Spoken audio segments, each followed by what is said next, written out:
God is good all the time. God is good. Amen. Hallelujah. What a great day that the Lord has made. Amen. Praise the Lord. Yeah. Momolama fatalo fatu itatu. Malo. Amen. Hallelujah. Ya few. Great to see you today in the house. I may say Praise you, Jesus. It's such a blessing to have you guys in the house of God this morning. Hallelujah. Family, our church family that are normally here. Yeah. We'll start as we normally do, just sing, dance, amen. Smile at someone and just enjoy the presence of God. Amen. Amen. Thank you, Jesus.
Tua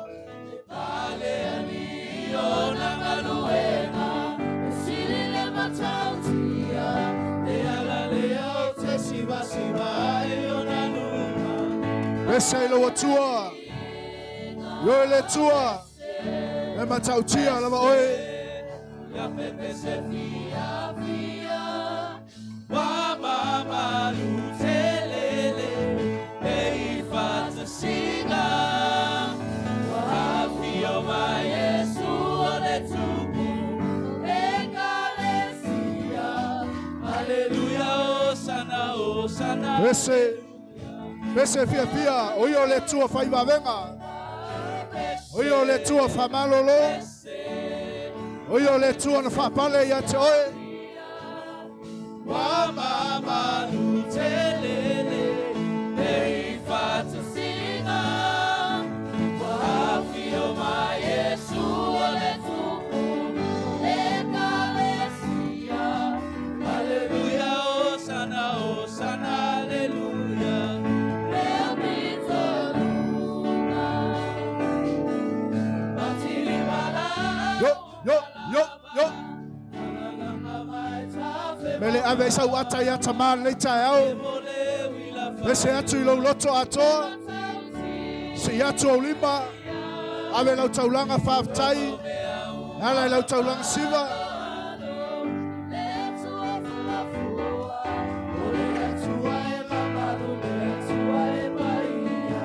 Batilima.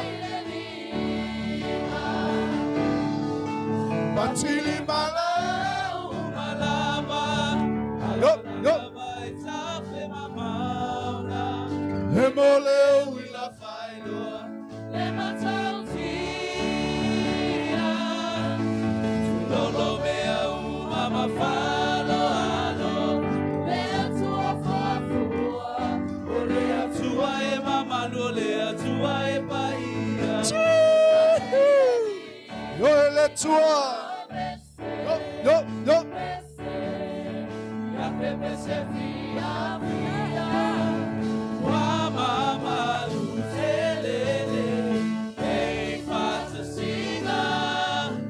Wa fio ma Yesu ole tupu. Ekalesia. Hallelujah, Osana, Osana, hallelujah. El mitoluna. Hallelujah, Osana, Osana, hallelujah.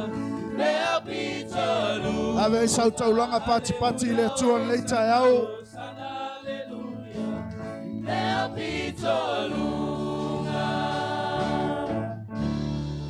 Hallelujah. Praise the Lord. Hallelujah. Tailole me maliele tupul tayao le. Ole fail tato vi inga ai fala lave fili. Amen. There was Saul complain. I tell you, I wait to popoli. Worship as you are. Tapua ile me wa masani ai. Hallelujah. Praise the Lord. And that's what I said to our friend downstairs. Don't worry, we'll still worship the same King. Amen. Yes, Jesus. Just enjoy yourself. Later out. Tapena lo tangata. Tapena lo wanganga. Ola tatou sauni fa la eile tua ilona vi inga leita au. Amen. Ola tatou sauni fa pale ia teia. Wa oio le tua for. Oio le tua na amata mea. Ya tatou leita sanga leo tatou savalia. Toi vai aso leita sanga lua fe lua suma lima. Amele ave sau pati ya tama. Ame tele tango ye high five flow tua oi mai fai ai. What a mighty God. Oka se mata utia o le atua. Le wata o mai le nei tai au. Le wata to wa ulia mai le nei aso mata ngofie. Ai Taylor. E fa lave le filia le manu maloi lawi inga. Amen. O le taimi ai al wifo ilunga lawi inga. O le aluatunga le o le filia le toi foi mai. Say amen. Amen. Say amen. Amen. Hallelujah. Ia leita au leo tatou faita po inga fatasi malana wauna ia le sunga le fafe ngainga maletina faltua Pastor Fiwa Lesi male faltua ia hana ia por sunga fo le fa evangelia tatou nga luenga ia I le langi atoa e taina ne fo I le sunga le faifau sunga fo I le ngā whatasi ma le whalitua whape whalito whine ia le malu. E mai se le loa loa o le tātou mawhtanga le umalanga mai sa moa. E me le ave sau pati pati mo i la tau nei tae au. Hallelujah. Mai sau pati pati mo le tamamtua ia e sau. Tai wha malolonga le tua ia te ia. Walu sulmon tupu tau sanga o lon soifua. Ia lo maualunga pe wha malolonga le tua ia te i tātou. Amu ia i tātou. O lo tātou au auna i se māloe le mawhai ona luluina. Amene. O lo tātou au auna i le mālo le alopele. O lo tātou li o Yesu Keriso le mālo lona tamā. Amene o le mālo le ami o tonu. Hallelujah. Say amen. O le a tātou whaalongolongo inisio a fionga pa ia le atua le neitai au. Tā penai oi, a mele mo ini o fonga le neitai au, mai whaalongolongo to toa le upua le atua, e tā oso il tātou tāpua inga. Mai ia o tau pe pese atu ia Iova i le pese fou, a wao wa venga wana whaia, o lona a ao tau matau, o lona lava a ao pa ia, ua ia whai ai le ola tanga. Ua whai loa mai a Iova o lana lava wha ola tanga. Ua ia whaalia lana ami o tonu i luma o nu ese. Na ia manatua lona alofa ma lona wha maoni i le a inga o Israelu.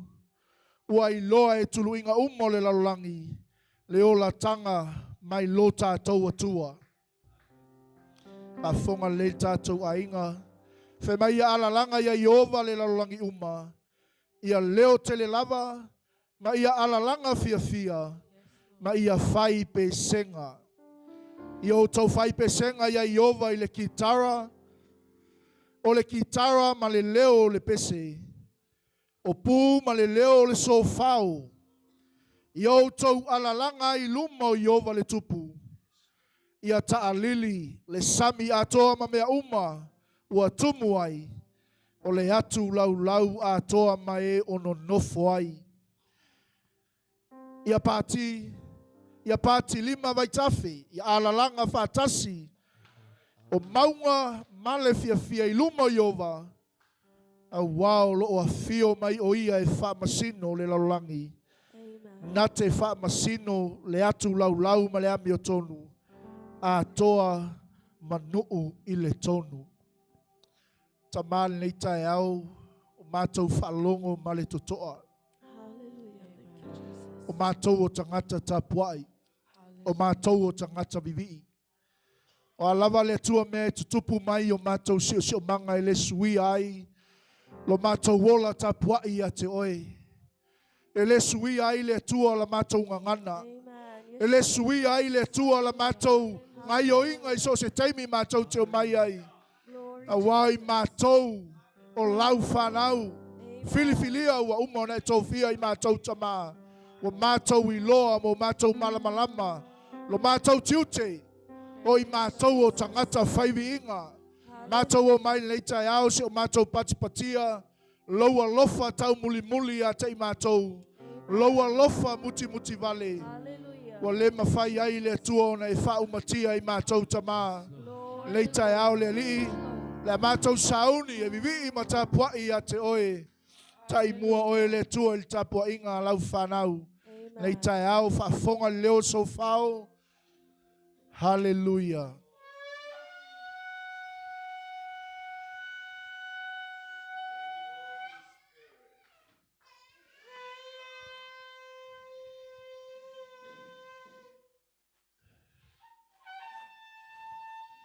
Glory, glory, glory.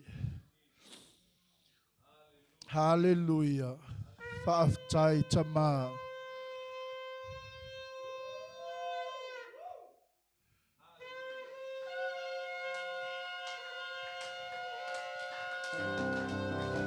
Yes, yes. Yes, yes. Yes. Matulau pati lima i le tua leitai au. Matulau taulanga whaaftai le tua leitai au. Alanga i loa tua i se alanga fou. Pese ia tamai se pese fo. Tapua ia te ia leita au. Oh, we worship you, Jesus. Mātou tapua ia te oilo mātou atua. Oi lava o Yehova, le tupu ma le lioli. Le ai se tase tusa ma oe le tua.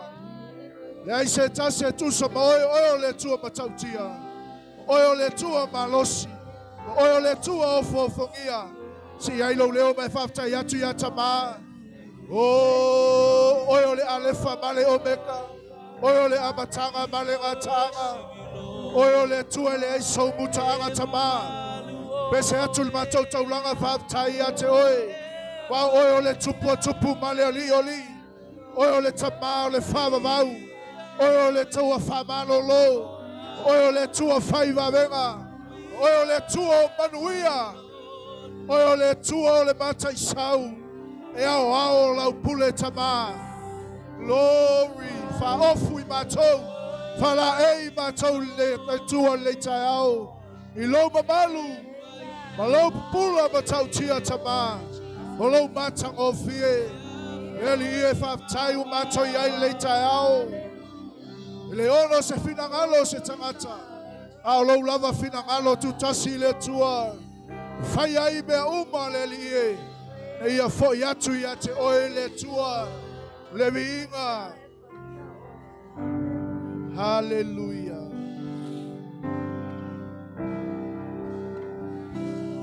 Yo e tama. Hallelujah. Lei sei se tau fia o nei tai au. Whaftai atu I loa tua. Whaftai atu I anganga paia. Oh, we worship you, Jesus. We magnify your holy name. We bless your mighty name. Hallelujah. We adore you this morning. We honor you and we thank you, Father, for who you are. You are Jehovah. Nei lava seisi atua wana oe.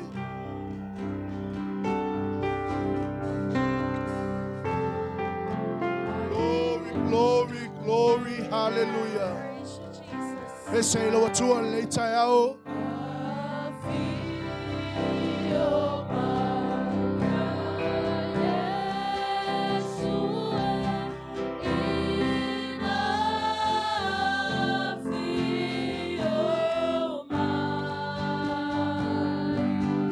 Tama Whaftai anganga paia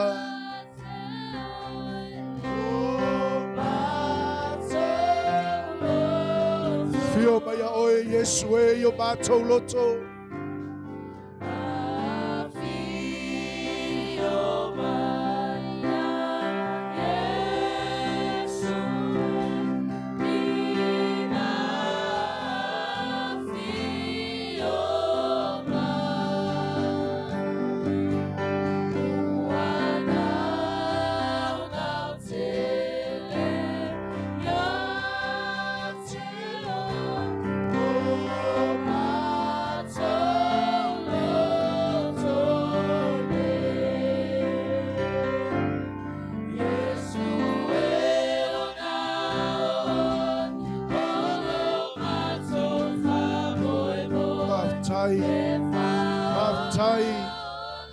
Baptai le tua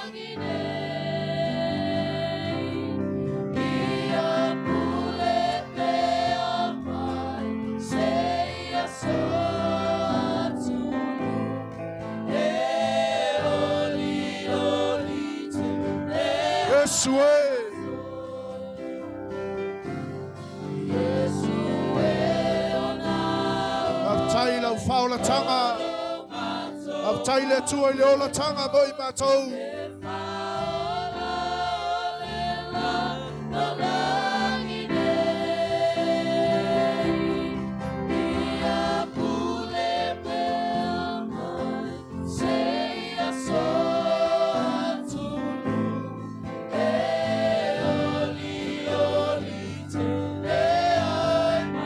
Fio mai o Yesu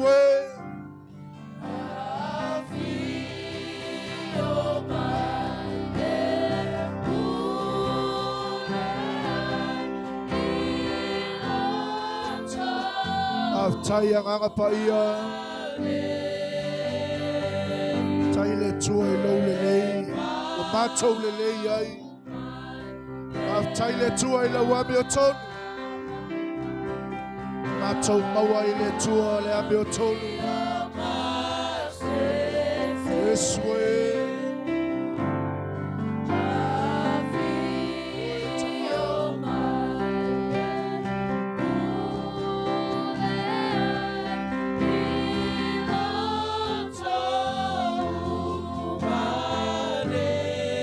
Mātou tapuai atu oe le tua nei tai au.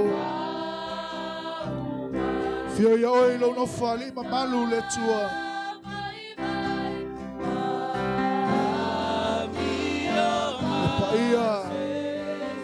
Epa ia oe le tua.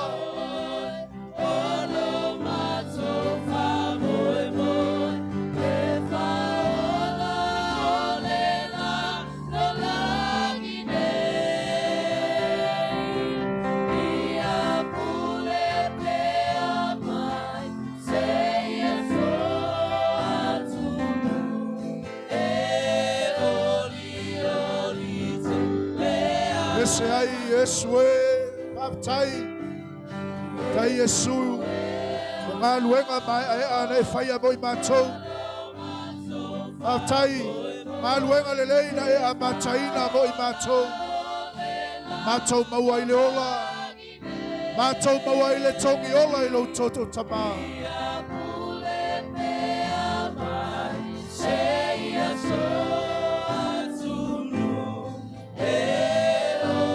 Toi pese tasi mai ai Yesu e.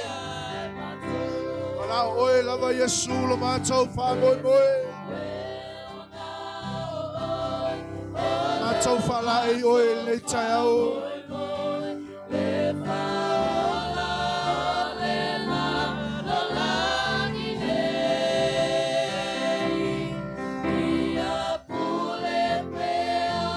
Saune watu lau mi inga I le tua.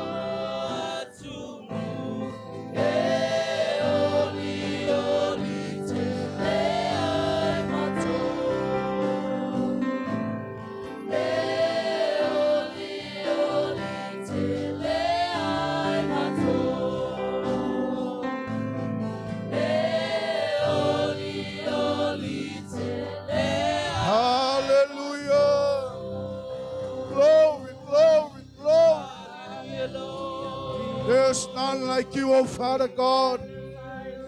We come to worship, we come to power, we come to testify your goodness.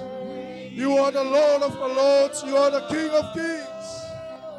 No one else but you, oh God. Mato whaftaia oe le tua le tai au. Mato pati, mato alalanga, mato pepese le tua le pese pou. Yo matou loto le ali ie mo matou vivi yo matou la mutu. Wa oe le tua e tatau ia le tua le viinga. E tatau ia te oe le tua le whale tanga. E maua lunga oe. E sili e se oe. Le ai se tusama oe. Oe o le tua matau tia. Yes, yes, yes. Oh, we worship you, Jesus. Ele ai se tusama oe. Oh.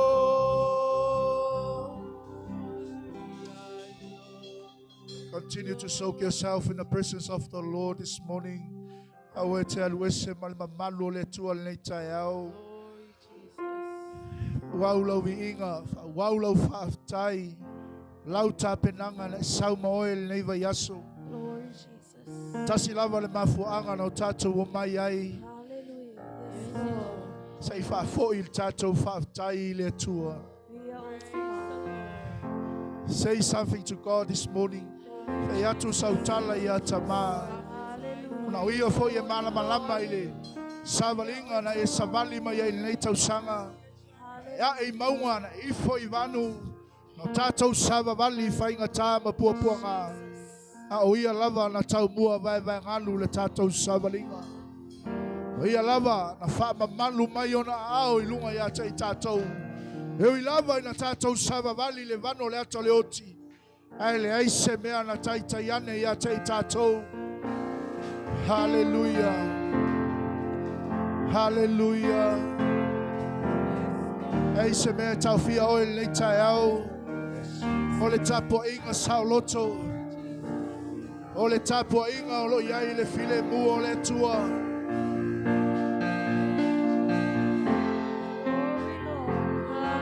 Te tau e te tau. E ta tau ia te oe ta mā. E whanetanga.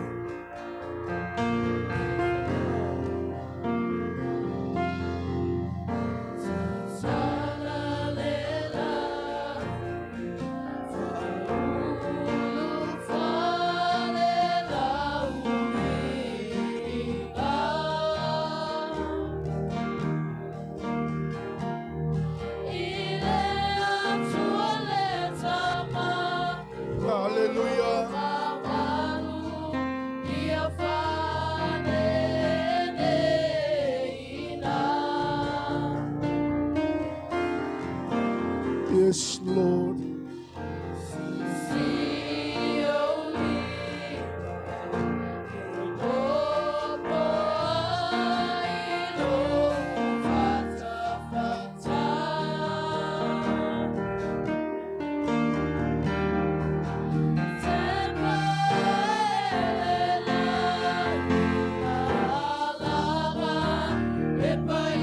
Me te le toi pese tasi me I mai mafau fau le lei.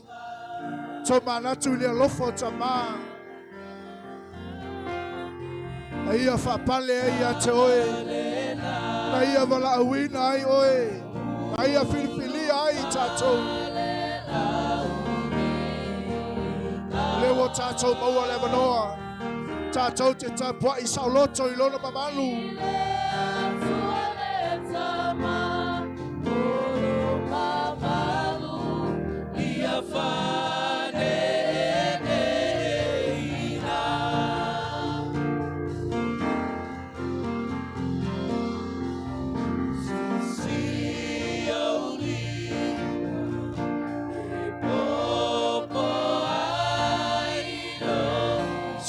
Leo ya taman le tayao. Wana oia e malamalama le tūlanga le te iai.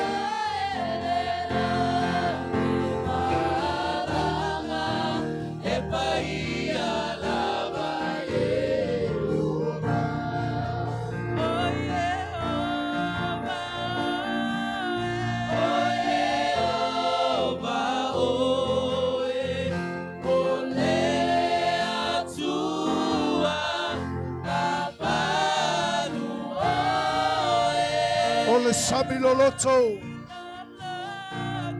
Ole sami loloto. Mama. Yo le tua. E fa lolongo me uma ya te.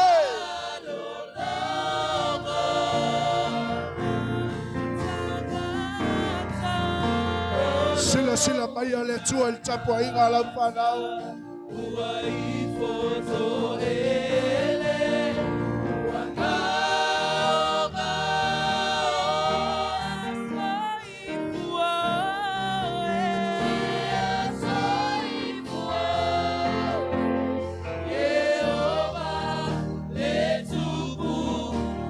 Ese me ai o te falai o le tua.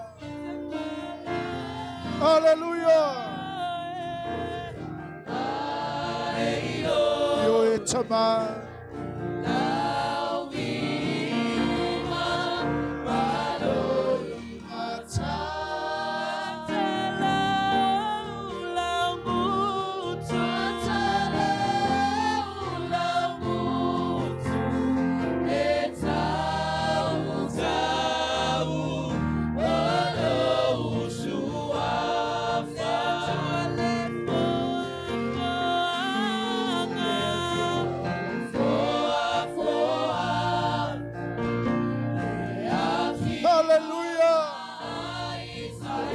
Tama o le afi mabai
sing it one more time. Apalelo watua. Pala eia teia. Oh, we worship. Oh, Jehovah, lava oe.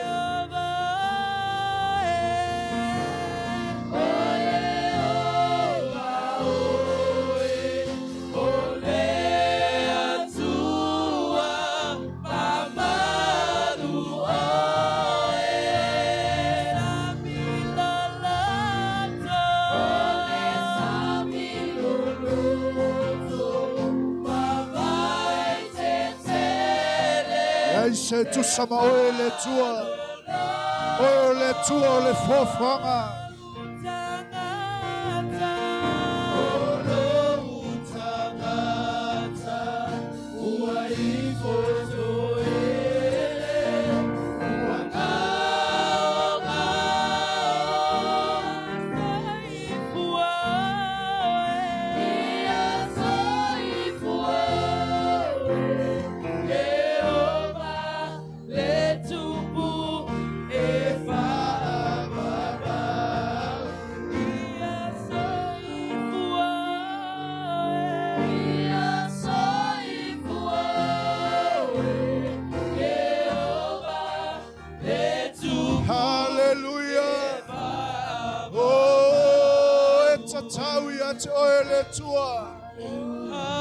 Eta taulava ia te oe le tua le paftai. Famalo pule. Famalo paftai le tua I loa lofa tunoa. Matou tapisau, matou pese. Matou pati pati mo, matou sisiva. Wa oe le tua e au au la pule. Matou lava tamao le paleli o au ngā luenga mamana.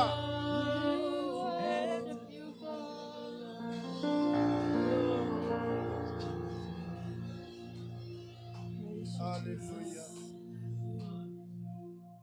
Hallelujah. Thank you, Jesus. Yes, Lord. Yes, Jesus. Glory, Jesus. Yes. Hallelujah. Praise the Lord. Amen. It's time to look back. O se tai au tātou te toi manatu ai le amatanga me o le nei tausanga. Praise you, Jesus. Ana le se anoa le tua. Ana le se anoa tamā. Hallelujah. E le mawhai no tātou waulia mai le nei tai au. Amen. O na nafi walu. Yesterday is a history. Yesterday is gone. Today is a miracle. Le aso le nei o le aso vavenga. Le aso viinga. O le aso tāpua I ai tangata uma I le tua. I mea te tele ma mea matautia ua whaia le tua. Au tai au tātou te leiloa. Tomorrow is a mystery. Praise the Lord. Tomorrow never promise. We must sing and we must glorify God. And we must testify of His goodness and His faithfulness and His favor, His grace, His mercy upon us all. Yes, Jesus. That is our purpose. Hallelujah. That is why we sent on this earth. So we proclaim the good news Amen. Yes, about Jesus Christ, about the kingdom of God, and to save souls. Lei pese dedicate mo en le tai au. Ai Lord pese mai ai. O le tātou tau tinonga le tua le tai au. O tātou whape atu le tua. E maua lunga lava oe. E sili oe. Hallelujah. I mātou le tua o lau whanau. Whaftai mātou maua le wanoa. What a privilege. Hallelujah. Come here to honor you Amen. and to admire all the marvelous things that you have done for our lives. Hallelujah. Thank you, Jesus. Whaftai tama. Wana oe ma le atua le nei tai au. Sila mai le atua le tangata e tapua I atu ia te ia. Le anganga atoa ma le whamaoni. Hallelujah. Whamaoni ai lau tapo inga whai atu. Sau whawhetai a te ia, sau ta talo leo leoa. Lord. Le ase mea le leina whaia le atua ia te oe le leitau sanga. Thank him. Whawhetai a te maa.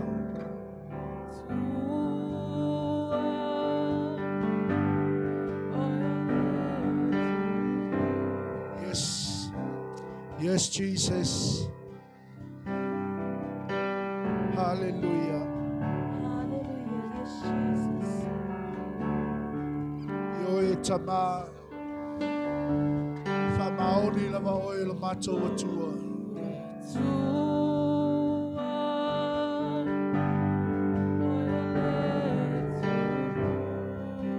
Whawhetai anganga paia. Continue to worship him. Continue to soak yourself in the presence of the Lord. Thank him. Whawhetai a te ia. Mea uma nana whaia mo oe malou a inga. A leo wa emanuia.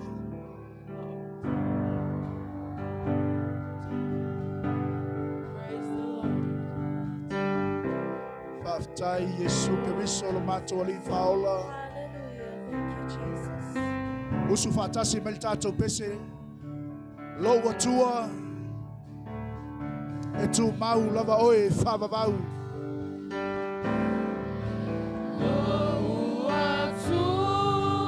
Yo e tama.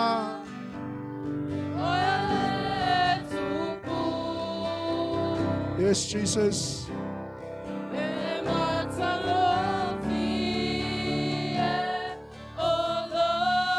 Me te le tango i ule lima o lo tua oi. Tangata na te lua tupa atasi. This is our declaration. O tātou tau tinonga le ia taman le tai au.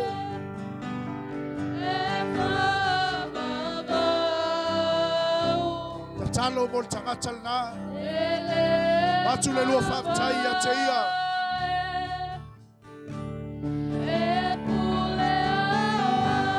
Pese mai ai lo atua.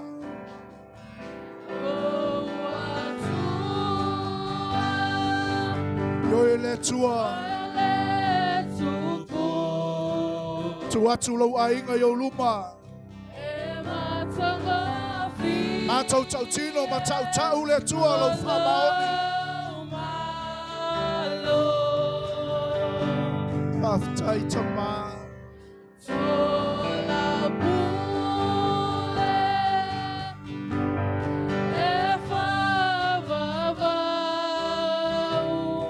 Oh yes.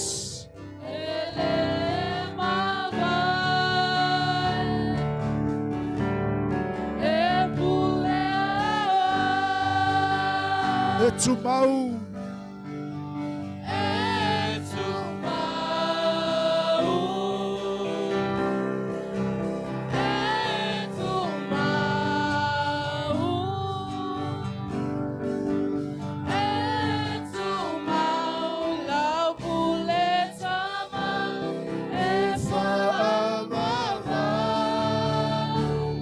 Tai le tua I mea uma. Mātou sapa I tali e tamai au whamanu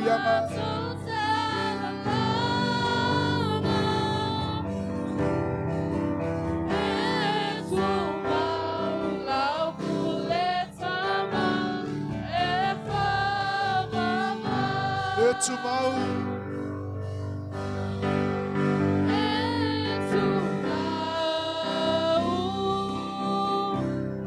Yes. Yes, Jesus. Whawhetai.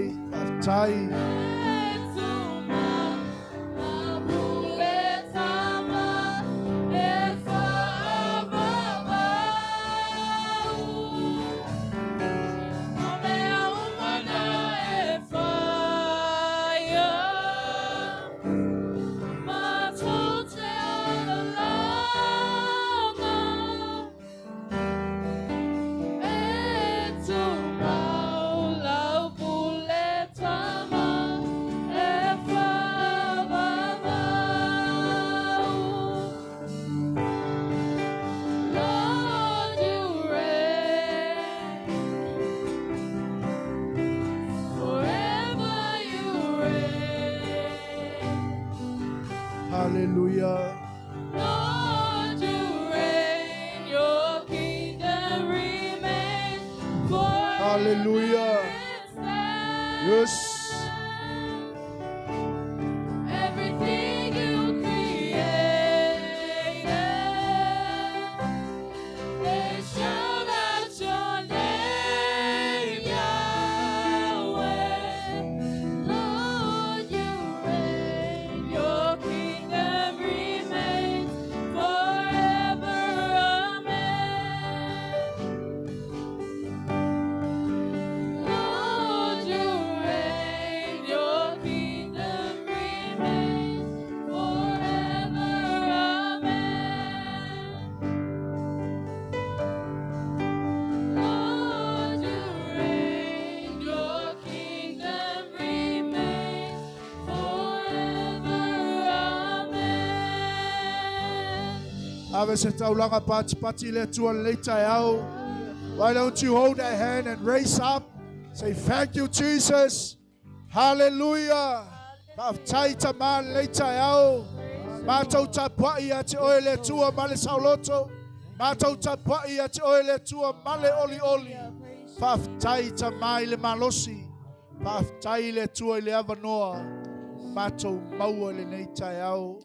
Anganga pa ia whaauawe oe le maftanga lau whanau. Amen. Thank you, Jesus. Eli e ave I mātou le mea te whina ngalo ai. Mea uma mātou te whaia le nei aso. Na ia maua lunga ai le tua lo lava suafa.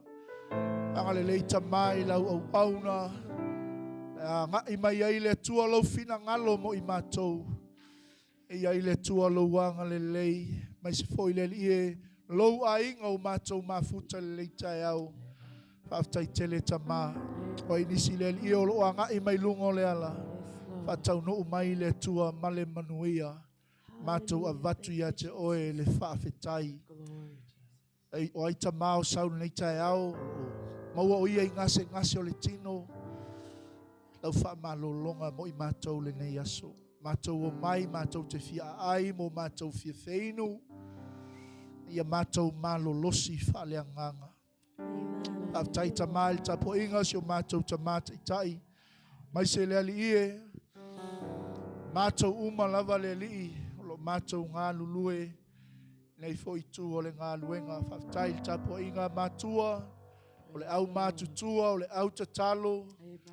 Mai se o I kalesia e fia.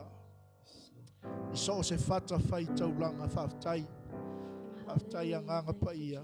Tu mau atu ia te oe le tua le vi inga. Le mamalu ma le matango fie. Alalanga whaatasil whanau le atua. Say amen. Say amen. Amen. Amen. Amen. Alo. Asi ngau ka mai whaakafa. Pai hai. Awe ke va alu ai, awe te va o el tangata na ke le fa koe ke alu ai. Ai hi, I'm coming to you. Ia ole atal pesele au na alu le fa feiloi. Everyone in the house go and shake somebody's hand. Bless the individual. Amen. Amen. Ia masauni fa longo le upo le tu le tai au.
Hallelujah. Yo, yo, yo, yo.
Gerisiano ba?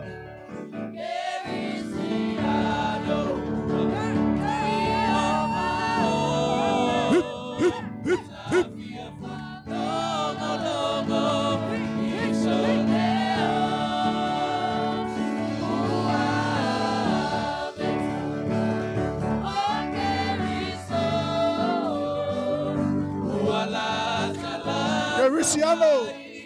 Kafia ba Isaac Gerisiano oli leli. Sawia.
Metele pese lo atua.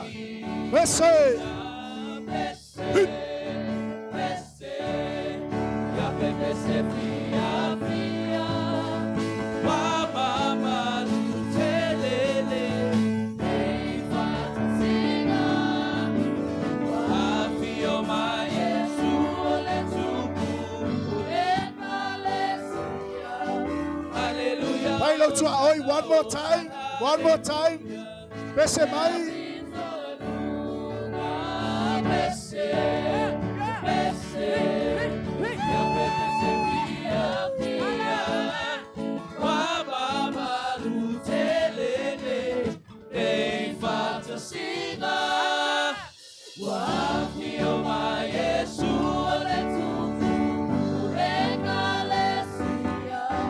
Hallelujah.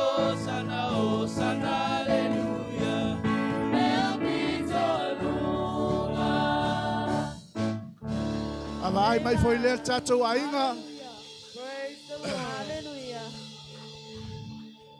A siva nei to ina Samuel. Pe ai lungo le pou. Amen. Po aku lea. Hallelujah. Pui pui aia. Praise the Lord. Aia. Ele tu se me tasia. That's right. Le ai. Amen. A ua ai nei tele o tangata I siva I me weo po siva. Ese le ula vavali a. Amen. Aleluia. A sa we pese I le atua we mai. Ese. Ese. Amen. Amen. Aleluia. O a mai oi. O fea nai te pese I wa sa we te le I lovi vi I le atua. Praise the Lord. Failo ta oi. Ese lo au le lei. Pafetaia ia Jesus. Pafetaia ia Yesu e au le wa e seki mai a. Glory to Jesus. Pese. Pese. Pese Fia, fia, wa mama lutelele, me fantasia, wa Fio mai Yesu ole tuku. ekalesia. Hallelujah, Hosanna. Let's sing it one more time. Let's say. Hip, hip, hip, hip.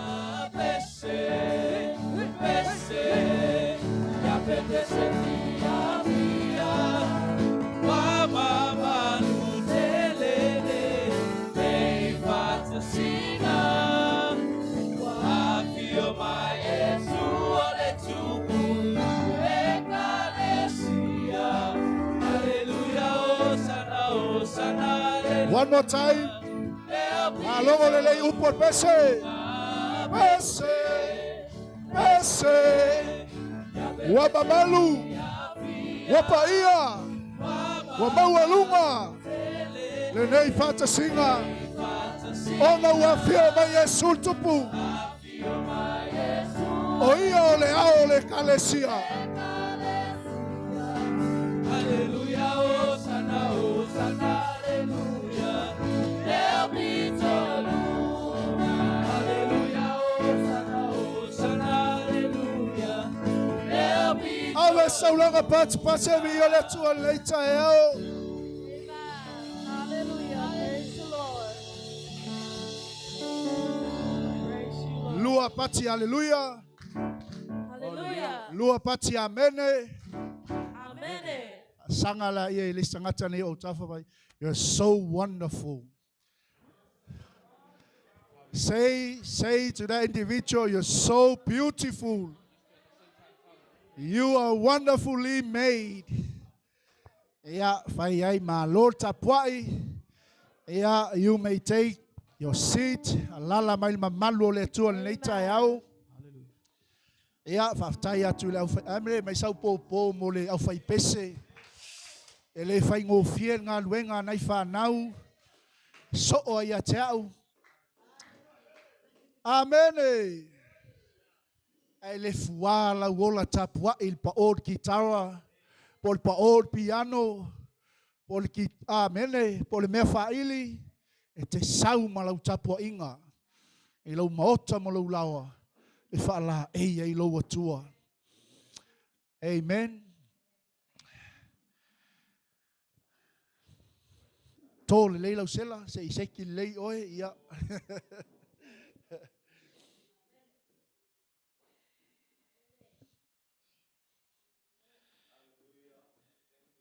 Ia. Salo ia tau tele I oe le upo le tua le nei tae au.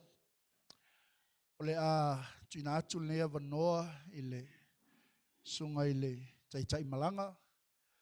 Ia, po sunga fo il faith au ia fui mono. Wa fo se moli mau matango fia nei tai au tu sa fo I malfa moe moe ia o le tato malanga mo nei tau sanga ia ai po wa mai fo I se tato watu no pele o Samoa mai se o tato I Kalesia ia o la fo I Samoa fa pe fo I tato a ingo le loftu no I Samoa ia maua le ava no lan au auna ia wa se tala le nei tai au tu fa tasi au ave se pati ia ele sunga il fai au ia fui mono. Ja, Alanga mai le tua. Mem so ata na vi ai le li. Amen. Ya vi le li. Kere me ai o ku so le wa ka le ngai oi me. Le fai mai pasta fai sanga tana you out fa you are so wonderful. Fa ku ko lua. You are so la powerful. Tell me ai New Zealand. Vi le li. Ya pa tai le loto ile tua manatu ya osata oto. Ya mapa io le tato potpotonga vaiane le malu ai o le ito le oa le sunga le au na le li. Ya ole ale o yes fa mtalanga pe tolo vaina. Ya ise upu le nei tai au. So le tuina le mamalu ma le pa ia o potpoto. Ya maise o le pa ia o le ekalesia iona tulanga fa lupe mona tulanga fa e. O tau fa ia tu sunga le falitua. Ya ale ai o le ai pe fo el mosiniolo i sunga le fa fianga ngel tai mil nei. Le ola vea le mele fa mai pa te mika le infaltua. Ya vi ia le li. Pa tai le li ya va filo ya tu mo folo fatu e tai sunga le fianga. Pea fo ile vanu ai le kalesia ino fa tofi. Mai se fo le matau ya ole fo ye tai ya tama matua. La wa sino le kalesia mai lavai. Pono o mai la to e tino matua tulou. Se yo o lavai se o pito iti. Fa talo fatu ile swafa mo lunga loto la utele. Tato wali fa olo Yesu Keriso. To e mai sau taulanga pati e vi ia ile li. Oli ala loto ni tai au. Tato mafuta ia waitele an fa longo lunga live. Amen. Telefo ia na matau mai ia paluku kwa ia le sunga ile angelu tau. Le sunga le fatonu. Ia mar sunga ia vai. Sunga le wa o vi ia le li. Ia prosui fai au le kalesia. Ia ngalbenga le tua. Ale lingo le tua. Ia umfain tato fe baba aya. Amen. Mai Paulo lava i o le toto Yesu Keriso fa aftai o mfayon tato futu fa la tala tai nai tato amene la to sa va mamau ya o mfayon tu fa tasi tato e usanga le tu aus fa moe mas tau mfainga le au na le tu ale swat fiu ya mahana mal fainga malanga pena le se no le lo fo le li. Can you say amen? Au lau talo mal tato tau fai tu fa tasi talo ye tato ya mfayon fa tau nu inai o le lao ma le avanoa watu ina mai le sunga fianga inga. Esa ule manatu e mous matou avanoa. Ia e peo lote matau tatou inei New Zealand ta itasia lotu. Matou i Samoa to e moli maul po, pe apong sa. Faila lau moli mau ala e tumule au matamata fo ie. Waso ia. Sa tumule au matamata e tauleini lotu pati ia so ia. Waso ni wa ea konfa solo atua fal sal au pati i Samoa. Taulei fo lase au matamata pe e moli mau. Pe ta ia ole avanoa ma le avanoa fa auru tu ina mai lau au nale li. Tula iai ia o lo wingoa ia au kuso walesi ia o i tau fa ai loatu e sunga le whawhiangainga ia nei ngua fo i tonu a inga o le tamamatina ia vi ia le li lo iai Samoa ia ta oto ia nai ngoa e li papate mai nai amene ia vi ia le li le kumu koi o kou o atu va aia no Samoa matu atu mo le lo fo i pon matai lai o atu e fai amene ia ai mai le ngoa baptiso ai ele ia e fai lo atu ai ia au kuso walesi ia vi ia le li o matu tamalea ia lea wa suatu te ngona to te nisi o silafia mas pati ia mole sunga ia fiu sau fa pe ai longa a au mai New Zealand wa matu to ina wa sa ile teine na sekia matu visa no fa tu le teine fa mole fa ia mani wheelchairs e to sol to ina malo matu wa sa mole te les mala valele to lua ula amal tipacha o mai ile arrival ai popole la ia auto la ne fa isi te leo le mesa valiai ya tu le steinen fa ia por caramel malanga mali o te mena o miani wheelchair selua e o mai lai o i Samoa ai o fa ia tu la ta pena e wheelchair so le vai le ital to ina to ile fia mai sa popo e via leli to ile fia to ina so le fa ia to mai se wheelchair yes sa o le fa fin kwa le fia down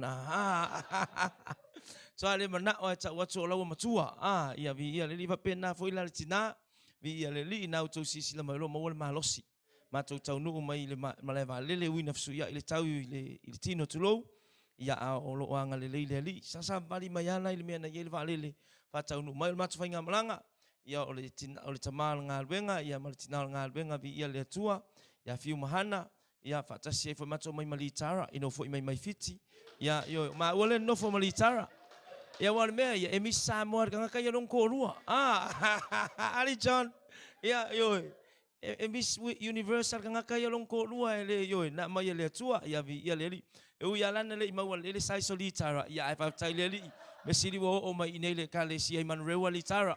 Pa tai le tua. Can you say praise the Lord? Ia bi ia leli ia o Margaret lea ia lo mama futa ia malang fo ngal be ngal le tua. E matau tia yo le tua o le ni tau sanga. Baba aile mana ia yo tala fo ile le a tala tu spa ia tu si Samuelu. Pe mai leo le tua ya Eli, mai Eli ya Samuelu. Alu e koe ka oko. A fai atu ona e fai le ia. Feta lai mai a o fa alongolongo lau au auna. Amene. Pai tangata nei o tafa wa sau e fa alongo le upo le atu al tai au nei. E wa sau ta pena e te fa alongo ai feta lai le atua.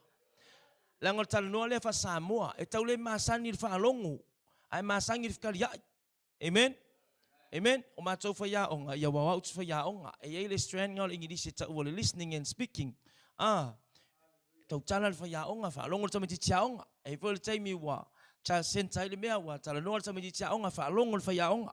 Amen. Matou lai sa mo pe kau le maua le mea le tatou uma. Pia le uma kur kala lesi e sau lesi. E fa makala ko mai ke lo la o sa o le ya la kala me fa ngalo ko fa ya e le uma ko kala mai la vetala tu ke lo ngol makua ele ei se taimi no fo ila lo fa alongo. Can you say praise the Lord? Ai pole ale asa male mua suaso le taulanga fa mai tala tu spa ia Saulo o ita Samuelu fa ta vita ele sili le aso le kaulanga nga. Amene. Ele sili le mena loto iai i lo le fa alongo. Amene. Pe le winga lo tala. Le winga no ni malanga. Ia le li. Le matanga tau sanga ia no fa ia tu i lo ai le ainga fa ia ngol matu ainga fa ia onga. Ia ono awe e o longa lue tono sia onga pole onga tulanga lua le vai mea matu nga lue le. Ia wa ia tu ia tama o aula e kai maua malanga i tono tau sanga. Tele na mo nei malanga i ia wala au fo el matanga luenga ia mafa pe fo ia society fa ia onga. Peita. Ona i matu fa ia onga ia e ngofu ai le mai e hardly maua se opportunity ia lois fa ia onga. Can you say amen? E fe ololo office le mala le to fine ya ofu male uso ya vai le i Samoa. E fe ololo office en faina to file principal alu saina alu fea au i matanga luenga onga i tua lai fa ya onga. Ia e kele anga ngofu ele mawani ya vanua. E anga ia i fa fotangata. Amen. Ia a kofi fo ina olua onga po ila to em fayona hand pick mai le tatu mtanga luenga. Ia baba ia leo yo ni foi tau sanga ia no malanga i fiti. Masino au kuso masino o ke topa e kele anai le foi no saule no sau ya November o to el watu no alfaaso no sawai ko yalu al mele savava ai a olango malanga a olango malanga e tawan fa pe mel ainga fa ya onga ya e wi anga le se malanga fa ya onga malanga makanga mai ya me masani tono fa office fa ngalwen ya o le teu tu fa tau va ale fa tau se ofu sa penal malanga. Na va ayala ia le male lo fai ya onga le o maua le opportunity le ai malanga. Can you say amen? Say praise the Lord. Al pule a onga alu sau ele o lo poko mumus fai ya onga. O vai malimo nga luenga. Ia o te lo fai ya onga. Amen. Vi ia le li. Ia va tuale lo to ile alu i atama. Tama ia lo fa mai. Kau sanga ngi, tau sanga la nei. Te manao i malanga i New Zealand po o fe lava se me te manao i tau na malanga i fai ya onga. Em fai ona awe ia tu faya onga male atu nuu o le mainga le mai i New Zealand i New Zealand mai mses fo i me fo we refresh ai mafau ka penga ka maiki. Say praise the Lord. E pe o le tau te tala no le tau te fainga luenga i la le tino ai le fa ale anga me umai ka ke vava ai. Say amen. A pe na fo o tono la nga luenga anga tala tu spa ia pe mai ngo ngukir ku pua fo ile le mai o mea ni simea a mea ni simea pe mai wala ko fe loi ai le mafai ona fe pitai tau ke ola fa kasi maleki ngoi kongo fa fainga luenga ai tal tonu ye fa mai amen yo e salvo yo le foi mea kau ke ola matangata olela o tangata fa ola ina matangata o masani tapua ile li ai ese foi fainga ola ko olang kapua amen ese foi amen pe ila le upu foi ile ola tangata lotu e fia e sawe tau yo tangata lotu ele o fia e sawe tau ya o yo le tali male afine o le atua amene ala kula fa ngal benga kala ngwanga o mea o le loku amene mako kaulanga mako kia o le mako amene sauta ya ne fa tangata na yo o tafele o tangata lotu mike ai ele o tangata lotu mike O le tangata au na le atua. Amene. O le tangata tau le atua. Amene. Ave sa pati vi ia le li. Ia, patanga mai pea ulanga lewa mai le avanoa. Amene. Au oli mai sa popo. Ia, ia le li. Ia, patule loto ia tamata malofa mai. Se kau fai pokala meria e fia. Mga o fa ia o New Zealand. Ai le masani ai. Ia vai uma ko mai New Zealand mo kele yo sa vai. Afa ia tuilo matua la o ta fa sa vai. Me fa eka o i o wai. End of year. Program fa ia on. Ele mafai e mai lo matua mai. O le matanga tau sanga le no fa ia tulola ia le fa ia on. Ia ta penal malanga o fiti. O fiti ele se visa na sila fia. Na lo pase se ke punga mai sa mo e sa fiti. Paula longo fiti. E ko su er kupe ko ngela accommodation wa lengi ai ngai fiti. Ya se longo we ngai ke ngi fiki sa mafuka ila aso ma yo. Ye le ngi ngi fiki chan vi ya le li. O ya tu te e mau le visa. Ale se ka ko elinka ko ai nga ko ke ngo fo linka ko kinga ai nga fo su stupe ya va pena Tatu ta pena sa o New Zealand. Le ala fa ya tu le tala. Makua ile ngo fo le fa ya o ngo fa ya ko yo mai. Iwa foi le ka ngo fiel sau ya o ko sa fa finge ka nekle me. E ka ngakar sau ya o ko. Amene. Ya vi ia le li ya fa ya tu fa ya o ngapi pula. O le pupula la le stanga tatau. E sa o te sau le lotu. A pese le timo la usiva e kau le langi. A o la pupula le kai me fa ya ko ai mea. O le makua e pala ai ape o le stanga ta fa tua. Amene. Amene. A popolo fata ma e fa ya fa tu a mai lo fa tua. Amene, o lo loto le, amene. Ia fa ya tula, ia ile fa ya mua e, ia le wotal no atu, ile fa ya mua ni ainga fa ya onga nei mea. Se vanga nangi me o tua, tua fa nau. So fa awala ile fa ya onga banoa ia fa ya tala mai loto matua. Mama wa sina pa se sa se fa ya onga mai se au. Amen. Pero le malanga la le, le malanga no fa ya. Tato wo tato I o wai New Zealand. Ta fa New Zealand. Feel refreshed, feel relaxed mai New Zealand sau. Ya, pai fa ele nga wenga tau sanga e pata puleo lo foleli e mo lo ono tato wo so le fa yaku ai fefe aku ya pa longo le mai ona tai social committee ma suite tai fono pa wal me wa la ku yai wa la ku ai le direction ka ko mea nga lo ke la ngona ya wa ule sa wile atua amene wa we ongal manga onga ko kia tamaso tamaya tau apasi le on fa solo la ia le pokalame ya ngali ka fa ilu ulua o me mana o mia tu fatasi male loto fatuatua. Amene. Amene. O le upol pese loto la mo sawa ka ko umano mai le fakasa. Ela titi ya u ai mafai pe a o loto iai. Amene. Absa popo e vi ia leli. Pe ke la kiki pe fatau va. Amene.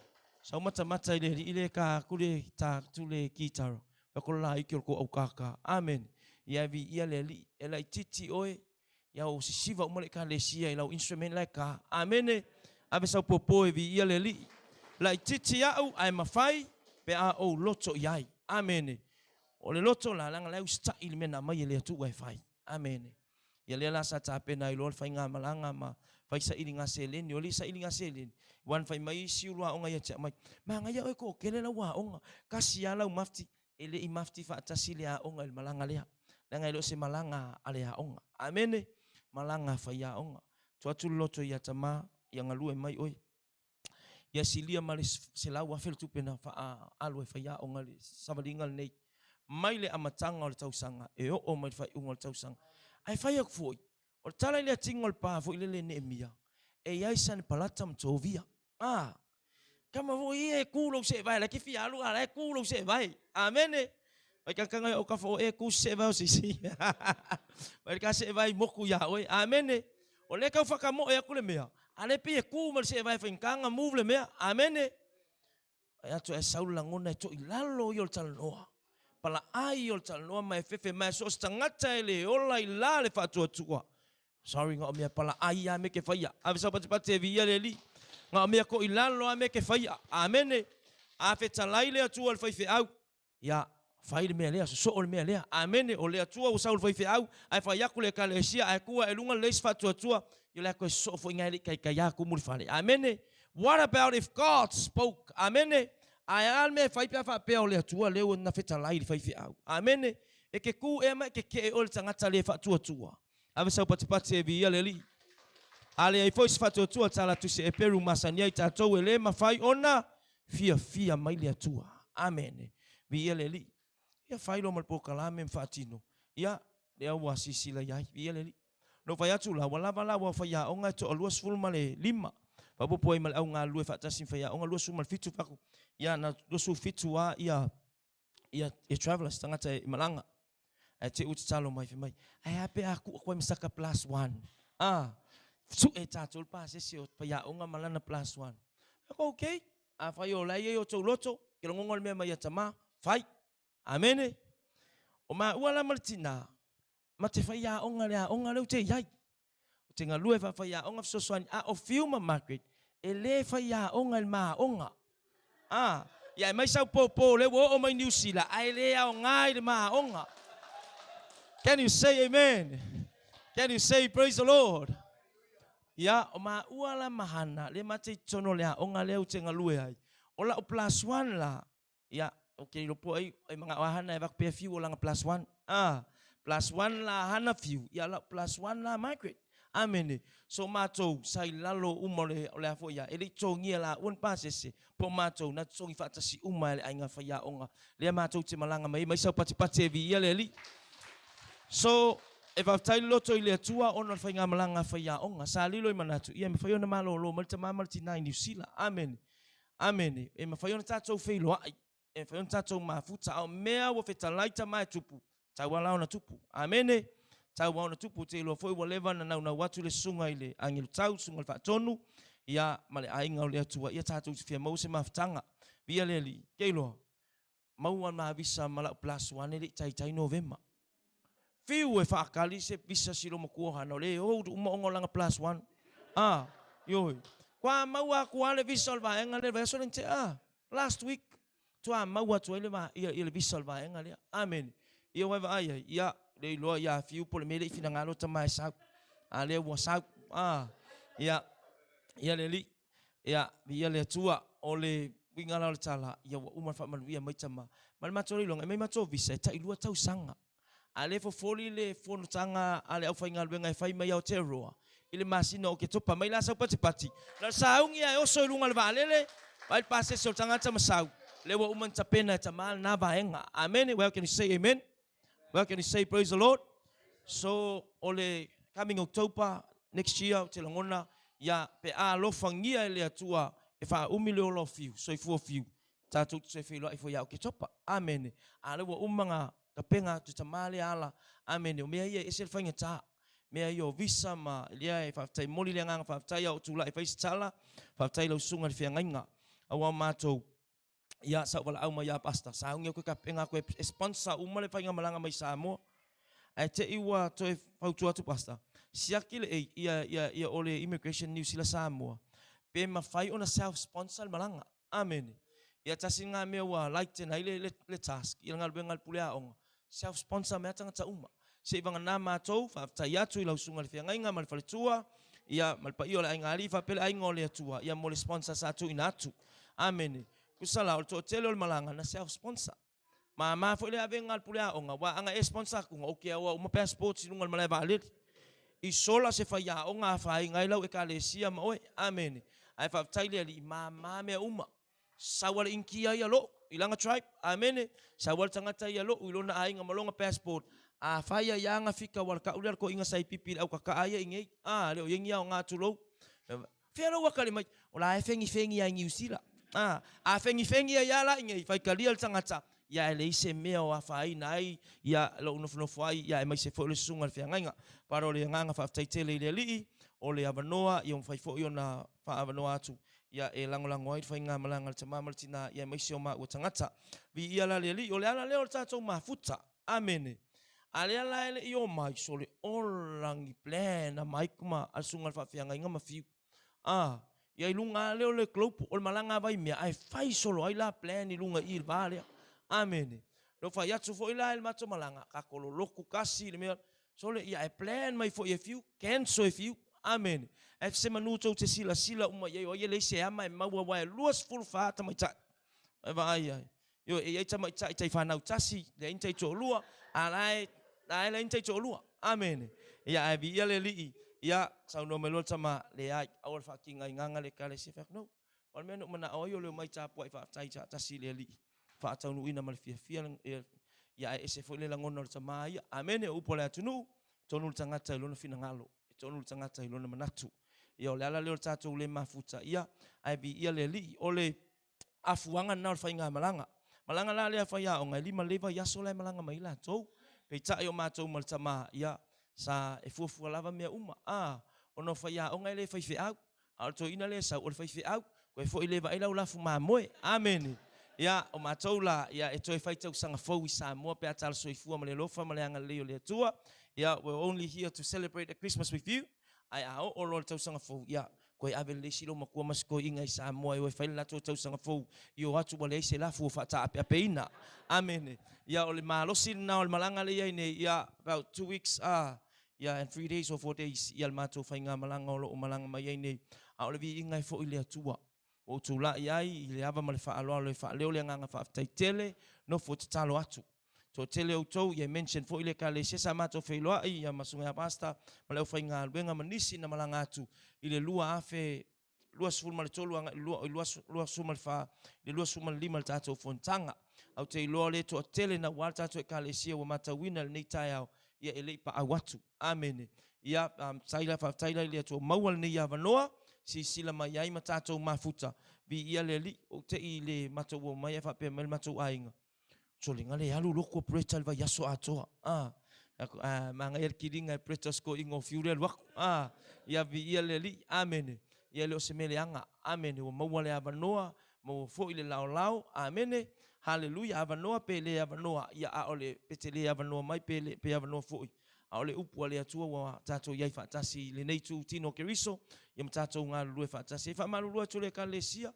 ia la ngai fu ai ponga ke fa pe umil mo mau ale se osol malanga amen ngai fu ai ponga a e vave ngangil mo to pasta e tau mafala la koko amen a ele vave ia ele lo pola ko nga li lo se sal fal tua amen mi ele li ia na on nai kilo fo ia tai dos ful tolu satu ina mai ia sa tau fai mai se osol malanga haya atau sami alto ina ya fereti tau sami pasta preta ya ayai tanwasa wa atoa ana amene ya bi ia le li ya or tulangal na pe na ya ile nei fa malanga ai bi ia le tu le muli mai le upo le tua alangona oli ya wa mafayo na tato ya fa tasi nei ta ya oli fa loto me sa pati mo le kalesia tato fa malanga atai tele mo le fa solo fa fa ngainga ba tai foi mo le ula ya tato fe lo fi sau tau mai le afo ia o matou o sa langa te utou mate mai steine le tu mai tu o ele Samoa New Zealand la fionga ya fo muina ia o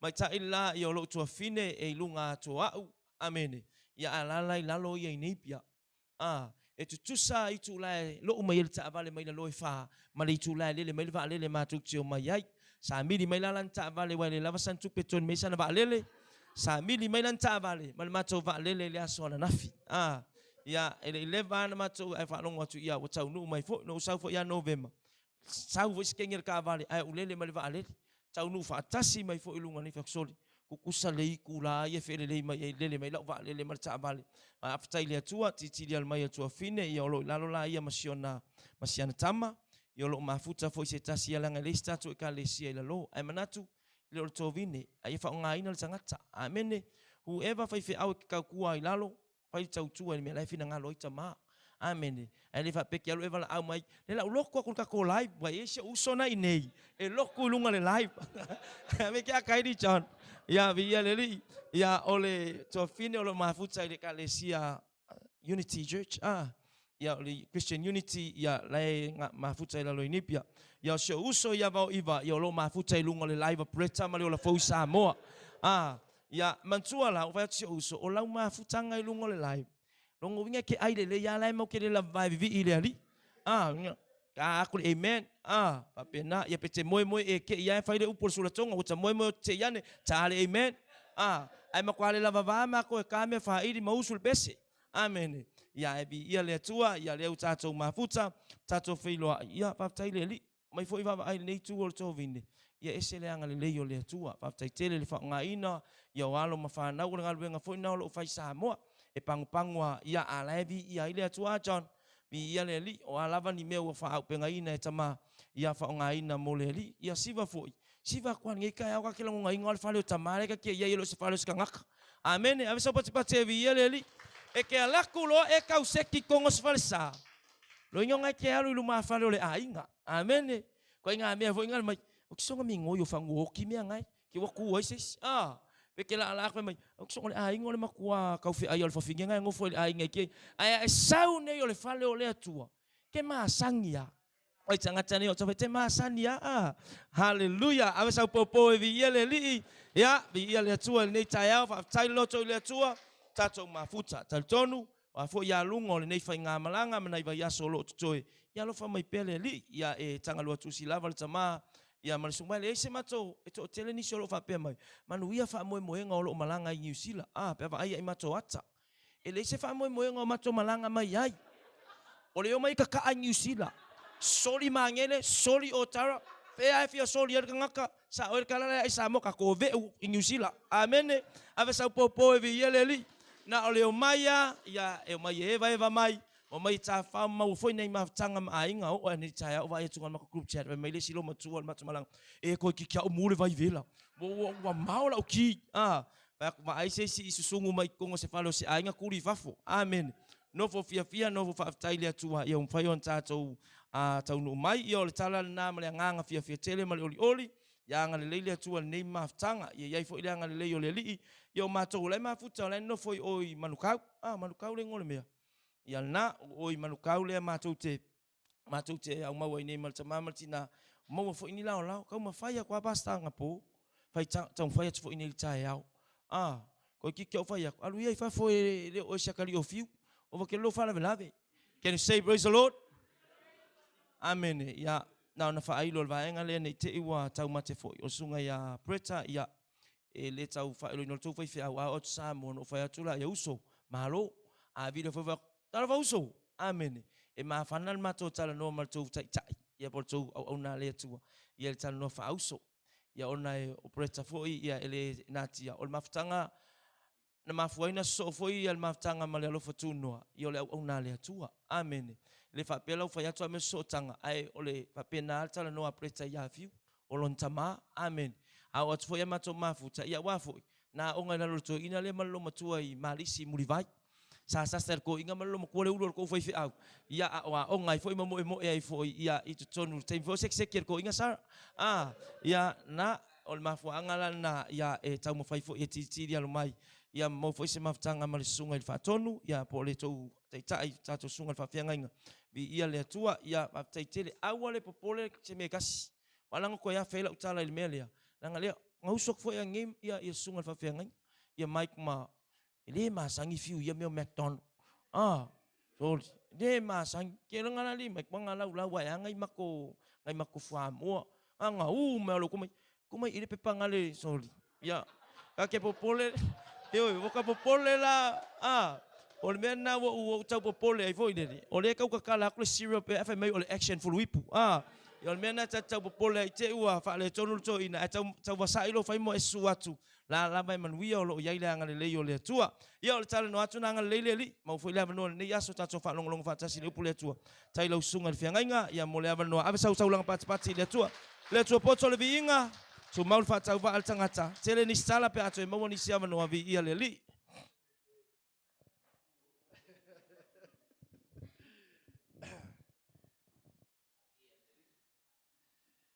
ave se pati via le tua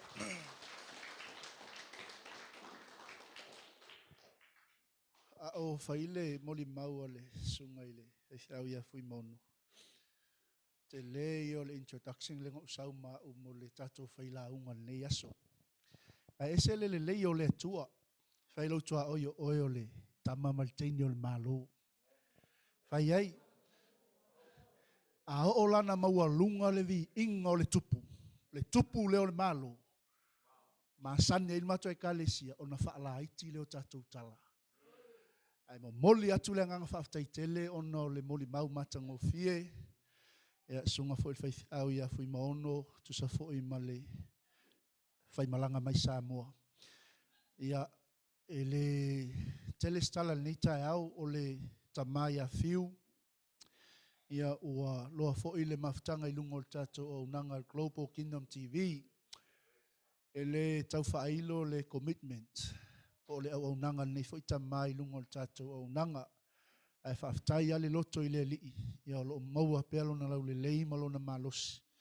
E fola I le upua le tua. Ia, mai tau whala iti atu fo ia utala ni tai au. Ia ono na o au. O le ele o ia ilti nao le ainga. Wai sau e maua lo lewa nor fai launga. Ia longa wingo le fai inga vo I leo le fai fe au la. Ai ole o se tamai e se le fai atali. So stay me malanga toi Samoa. Ia ele misi fo il maftanga ma le tamā ma le tina. Ma se fo il tātou ainga I Samoa. Ia ne fo le tātou ainga tātou o I Samoa. Ia o le tele tātou ainga I Samoa. Ia o le iai ia fiu mahana I vai telefou. Whaasio matafa I vai teleuta. Sunga ia o kesene ma mele I sale I moa. Ia posa vai fo I le sunga la apostolo ia pale malfatua ia sfulu. Ia posa la ilua fo I le sunga la whenga ia waita malfatua ia lori. A ole whaftai le loto le nei tai au. Ia ono se avano maua. Ngata le malanga mai o le sunga I le whawhiangainga I le lua afe. Lua sumaltolu pe awhi sa o lau tala. A o fia lan malanga nei o ngau le malanga mai maltina. Ave sau patipate vi ia le tua.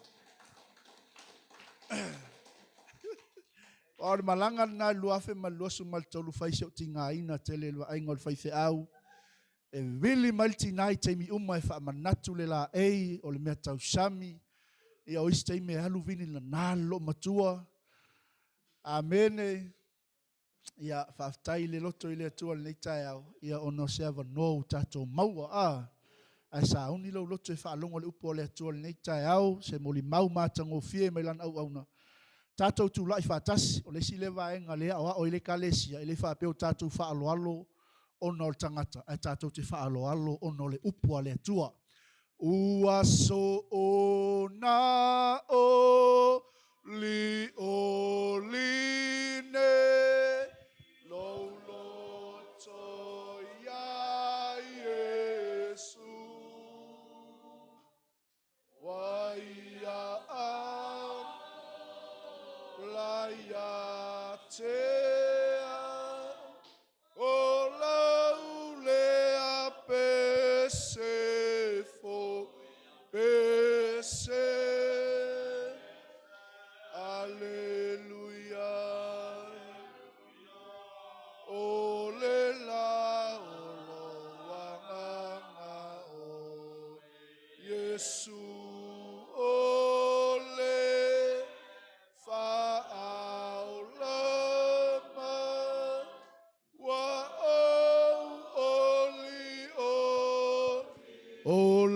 Tau toto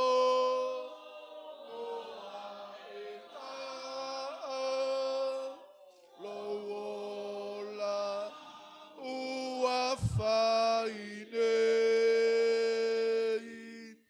talulo nalo fayatea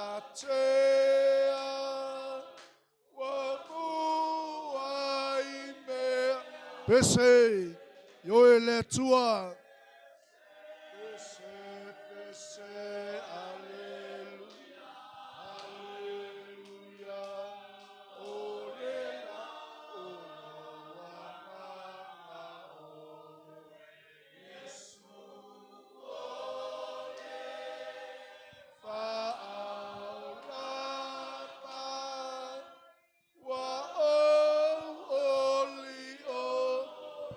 ia tu puo la ola sepama ua toto o Yesu la vale pona o la ulea mio fo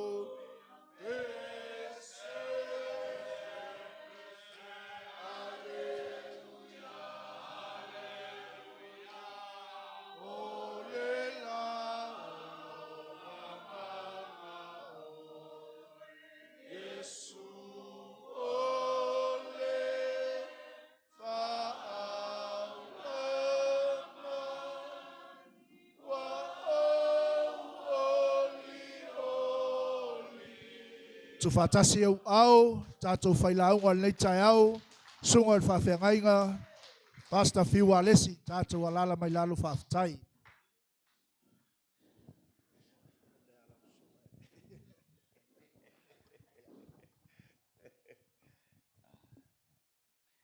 Praise God. Tuma wia te oele vi inga, wha manu ma le whaanetanga, whataua aia te i mātou, lo umai langi, wha malamalama le winga o laua fionga i lau whanau, ona o lau suafa Yesu. Amene ma, amene. Awel pate vi ia le atua. Ya. Okay, befo ile la unga lenga la unga. Ya, vi ia le atua, praise God. Al suafa lo loto lau tele, mawalunga, matalasi, matangofie, lo lolo sua mali o lo tatou wali o Yesu Keriso. Greeting you in the name of Jesus Christ, Savior and our Lord. He's the only one, that is why we are here together. To give him the glory, to worship him. Hallelujah. Ia vi ia mala e le atua ile vi inga. Say amen. Say amen. Okay. Ia le ia whaftai le atua, atalo whātu I tupu mai e. Hallelujah, nei o tātou mama tua, praise God. Hallelujah, pe on tātou mafuta le nei vaenga.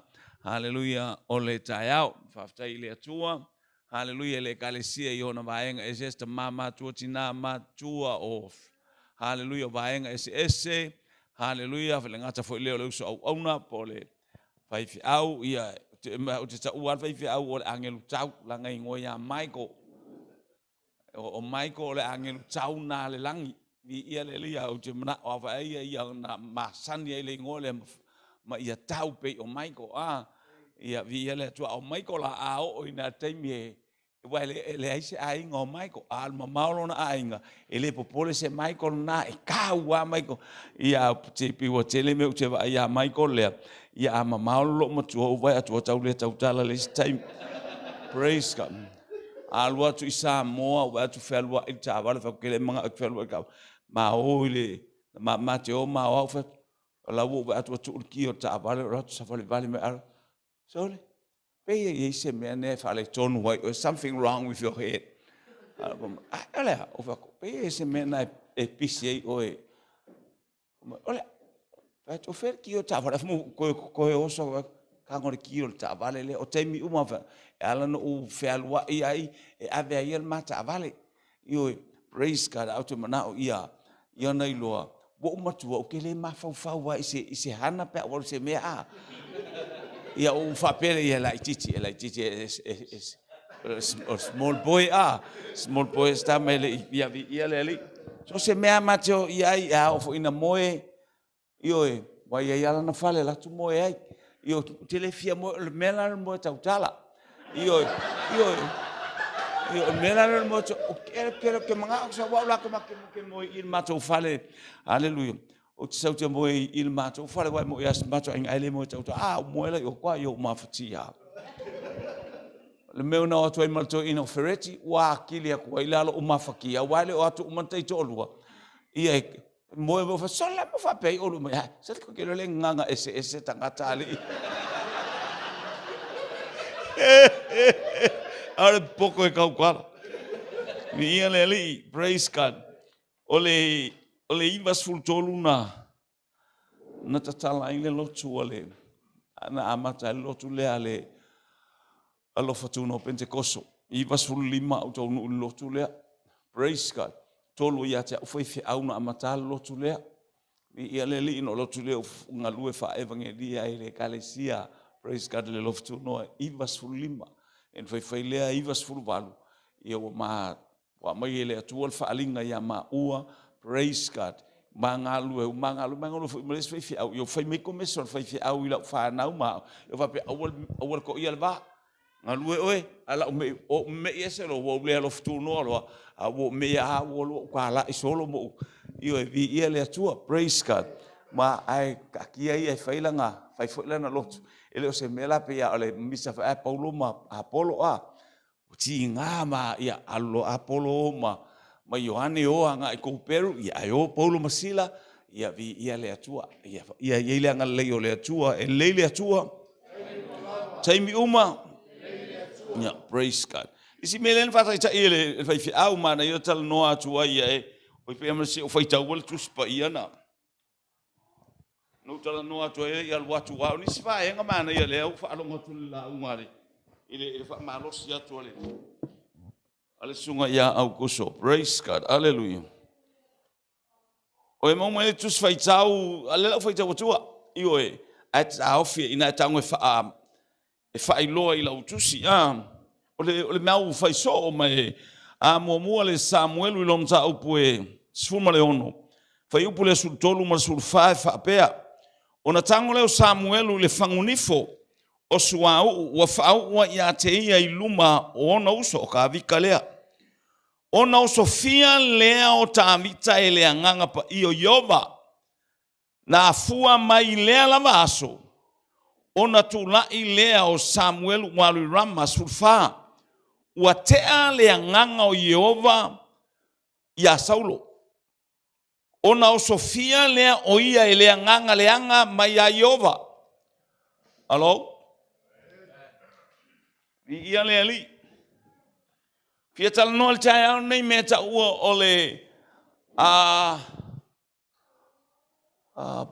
ole tangata fatuatua tangata ole fatuatua moni male fatuatua fafolinga Gersiano Greston a true believers and agano believers.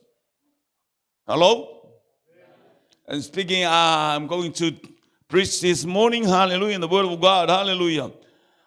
A true believers and agano believers.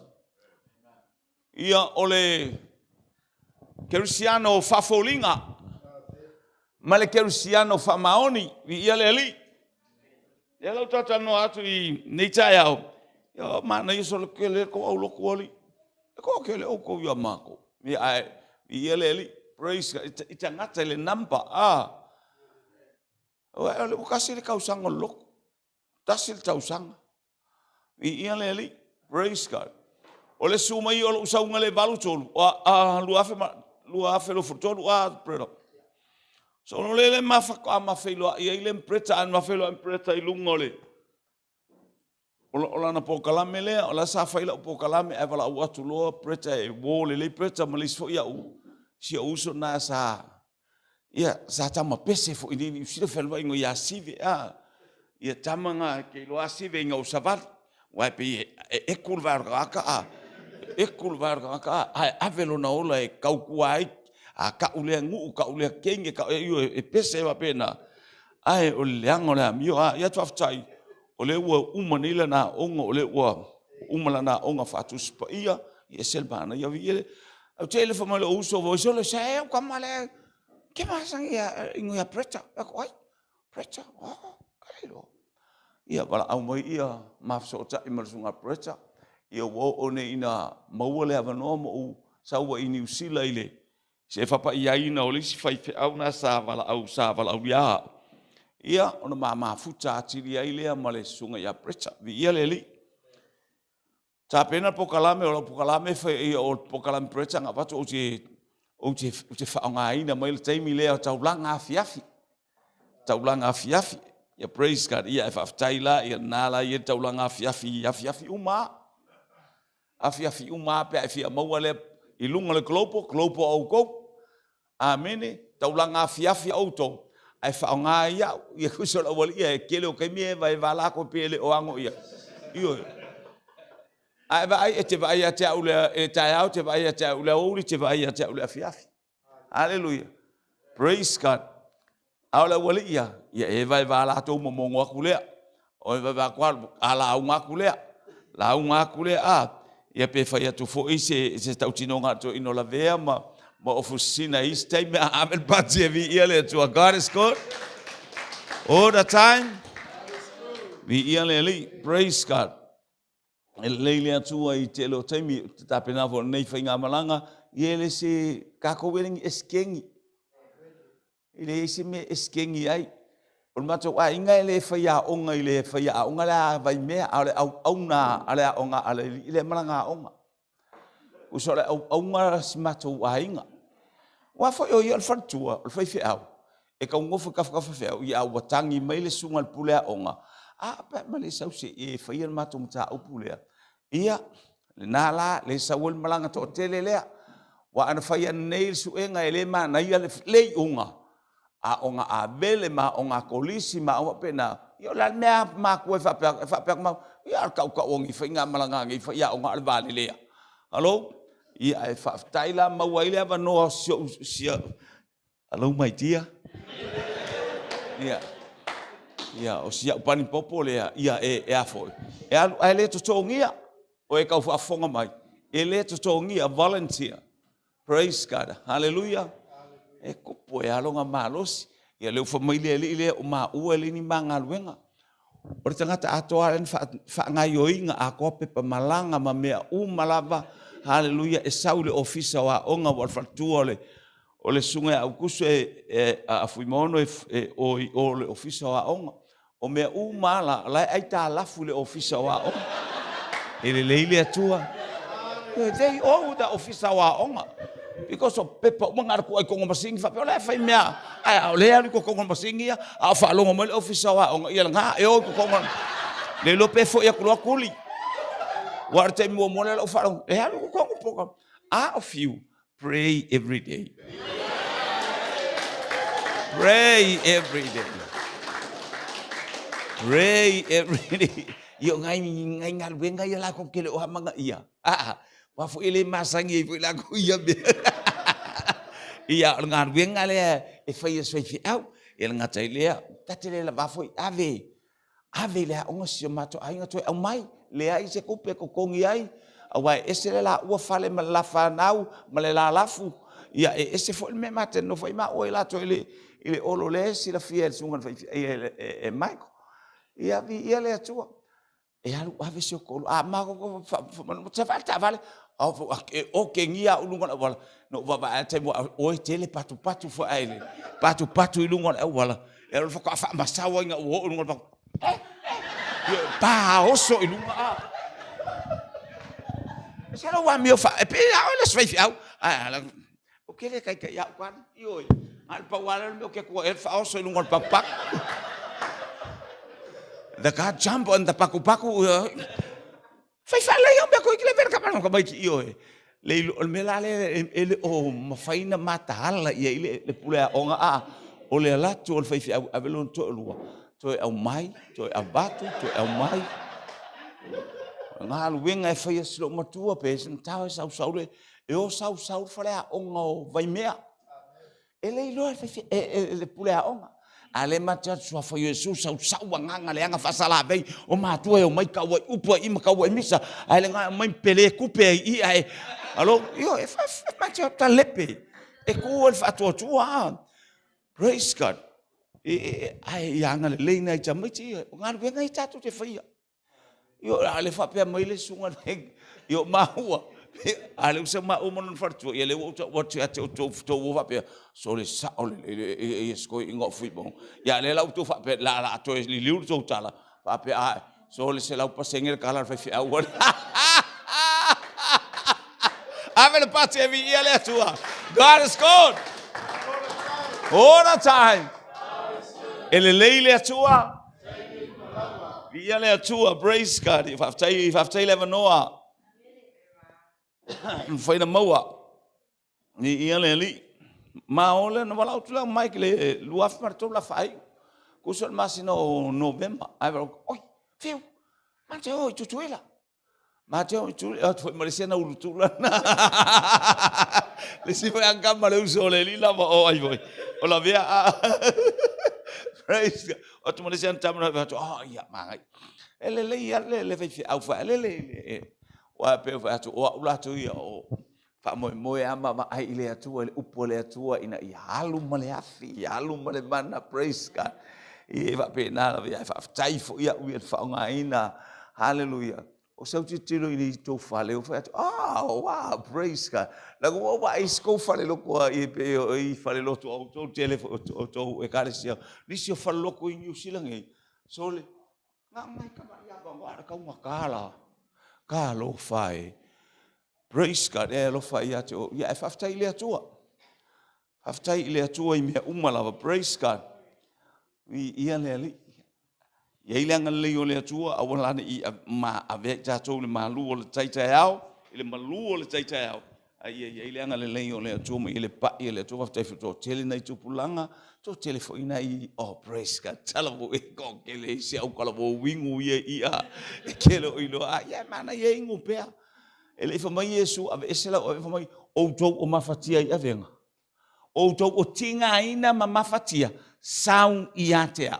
Ele fa mai o tou o mafatia ave esela u ave esela u pia ave esela wa sau fa pena. Come like that. Sau fa pena ile li. O vai au fo ile tu atu. Ele la kiki ang ia fa pena a. Ai esel man nei o lo fa longo le upole to alu ya le fa pia. Praise God. Vi ianeli. Se ia o ina fa ele to se mesi sili ia fa kanga mai se fa mai wa ku mele la ngai.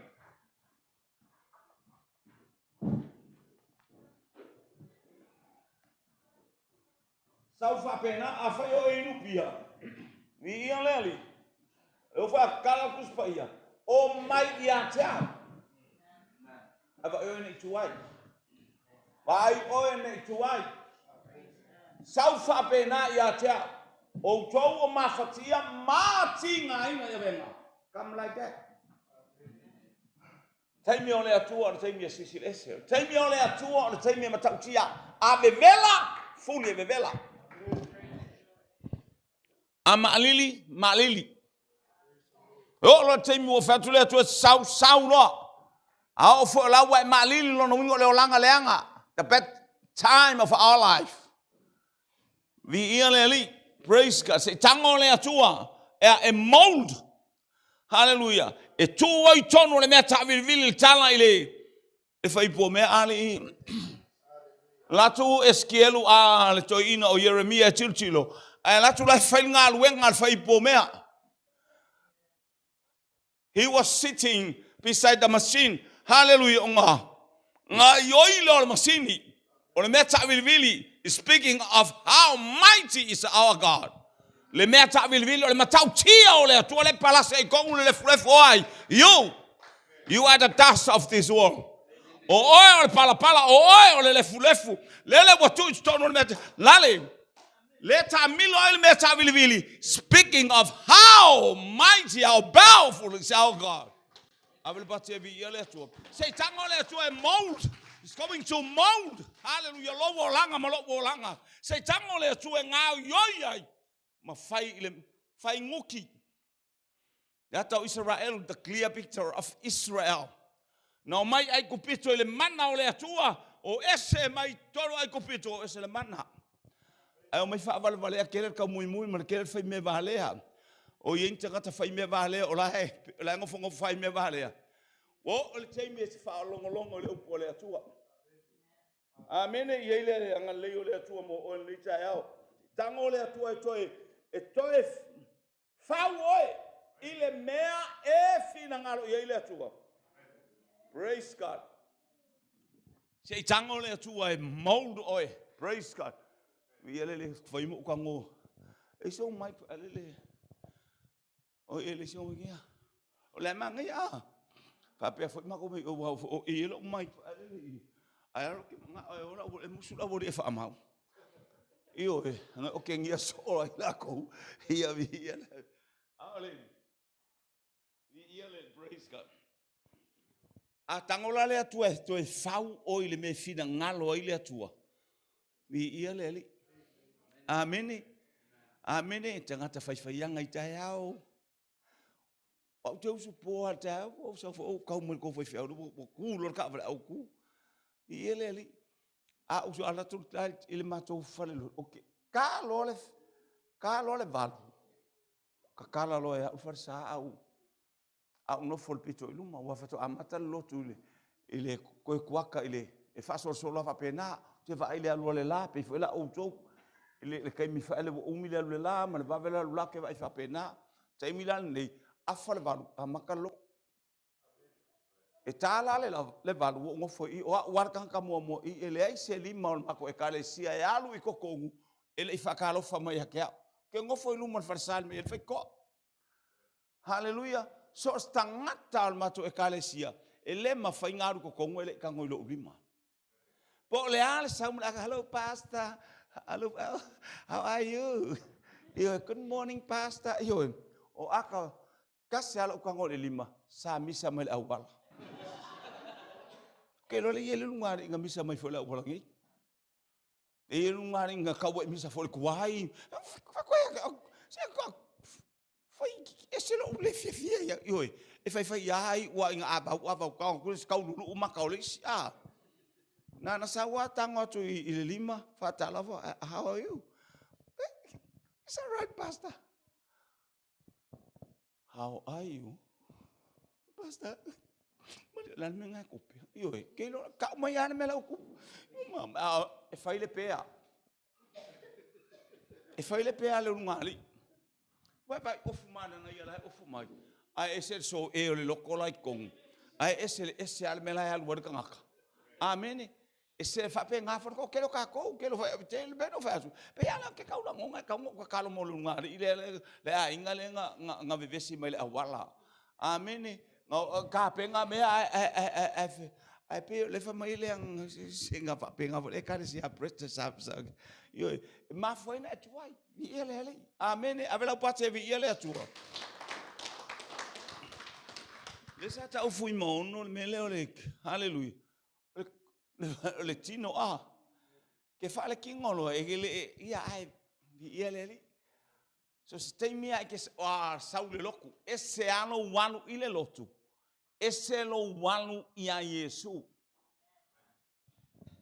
haleluya ke lo a Yesu I me uma ka ko yai ke lo ano saule loku malo talitonu ia Yesu ke sawanga sa kiri ka kilo forsi vales ko vai me o sa ma ko forsa ke lo ran ma forsa ele yo ko inga pesko inga le oi fo Esau, so le ile lalo ko ing apel isawa ing laksiva sawa piko lumon melengo foi precha kalo saulo marka ma o levan ka soule lalo langi ale ko saule ko akaleso avel pachevi ile tu wale man ka ko soule lalo langi e foi me ortau sala ngai ile aingo o anga I au susu mai lisi au po amalisi au fale anga me ya ai aku ka fikim ai lo kanga ka yo ai ai sia ole o langa le sa ta to ola ya e ave lo ka ko langa la lo langa yo ta saulo la i lot hallelujah ai ora fa pe ai saulo lot na tu o le la usivana sa e foi le lo langa ala mela le foi le tu la manga ole tu e fe tilo mo lo natali mo lo na vide e la usiva pa io wa fa vai ngo lima kango ku I kango o ba eluma I e fai ile atua o me mai fai ile atua give God the glory abel patse vi ile atua ai awolo saulo ile atua wa ki ya usiva nga no ma ko fa ko vai ma tu wa ina ile lo siva ke lo la wa ikalo ma ko vai ma ya usiva fa to hala ngo usiva nga ke lo usiva nga e kurikulia ya so ele ki ya so na tulia welo matua ma onga tava ai alwa elo matua mo nga pemura wa so nga pemura o teine fa ai e ka fa inga wala inga actively so le makia o le kikila makia o nga o walu fo ya lo ko so mo ko inga ofu vai la popo vai io skai Esquele vai pegar essa vai quem for com mali oi ele malis vi ele tua sau malo atoa amém ele vai pegar o que o malo akoa kau que o mai kau que o mai ele aí se akoa ai família ele acho a ver aí ele me fale atoa mame atoa practice makes perfect amém sau malo leiloa sauma tauma fai ke kauma fai ele vai ka wa oi amen e ke wa ela vi ele a tua praise God Leile atua e kafafta avel pati mo le team. Ia e whapena for the team. Leanga o lulua i la hunga lea. O lulua i la hunga lea. O le team. Praising of our Father in heaven. La ko ke mua ala hunga. Whaalompo e lunga le he pisa mai, le he pisa kui. Le he pisa mai o. Ai whaalongo mai lo i le pe senga. Haka. Haka. Ku ma whaalongo le upo le pesa. Ke ia ua kukango ume limo olanga han amanga lo me ia se me o se foi la pala e ki falong ai se ampe senga o le launga mua pe sanga le vi inga o le atua ke lo le vi inga o le atua lunga le atua e se malo no fali ke lo tato tua e fio a ilo no fali. Hallelujah. But once you praise God, give God the glory. Hallelujah. Una tu la ile ole tu arise. Al esse malo no fali. Praise God. I saw. Wa penatala tu spaia. Hallelujah. For me time ye il vi inga i tonu fal. Aiva ai nu o saule ao i tonu o le ao le. O le ata o le atu, o le ata o le nganga o le atu wa fio mai tonu. A fio mai lai tonu sa o loto le kalesia. Ele leile atua. I taimi uma. Praise God. Vi ia leli. Pele o talno nei le mele ta o le gano believers, ma le true believers. Amen. Vi ia leli. O le awali uma ia lau talno fa pela u, lau talno atu nei vaenga ia o le awali ia to lua. Saulo matavita. These two kings were already anointed. Wa umanga fa'u. Hallelujah. Na fa'au Saulo na tau pa se fulu tu silea fa mai na tango ai Samuel fa'au lilingi le fangu ilona lima ai fa'au u tangata. Amen. Ele leile atua se o tvai tau le maule ia ilo aina fa'au fo isa fa'au u to ina lea. Hallelujah, praise God. Tau pa se fulu tu sia momor Samuel tau pa se fulu. Ona tango leo Samuelu ile fangu ua lilingi ifo ilona ulu masongi ia te ia ua fai mai ele ua fa'u ea oe Yehova e fai mali i lona tofu Samuelu mta mua mua Samuelu mta upes fulu a olona foi upue a olona foi upule e mua le talno atu ai praise God ele leile atua is taimi uma. Praise God. Ayan, umalo sila mai. Praise. Yeah. Ake umalo sila mai pe kula. O fa tão tu. Ia leli. Cheers. Ayo o mat fa upule as furma le lima. As furwono. Les furwono fa pe. Praise. Ona tango leo Samuel o ia kavika le. O mata upes fulu lai kango le faunifo fa au ia e ta uma ia fa longo la ile meta o le gano believers ma le true believers o le tangata kerusiano fa maoni ma le kerusiano fa folinga so stai mi at sawa ile lotu hallelujah like saule loku e te le o sau malo loto tapua ia to ileli hallelujah o le tangata fa folinga agano believers. Praise God. Sau malong loto atoa. Te vai. Le la tango tu o I mo me tangata fa folinga. Fa mai wa ave ese Yehova le nganga lona nganga I lunga ya Saulo. Ai Sofia ele nganga le anga mai Yehova. Mai oi. O le nganga le anga e pule ile atua. Amen. Ko fe ka ko le maule e fa long mai pe ke fa. E sful mal farfa I upol mta po sumo le ono tusia. Momor Samuel o te ale nganga o Yehova ya Saulo le nganga le fa o e Samuel ona o Sofia le o ia le nganga le anga ma ya Yehova amen o nganga la le o Sofia o le nganga ma ya Yehova hello o le nganga ma ya Yehova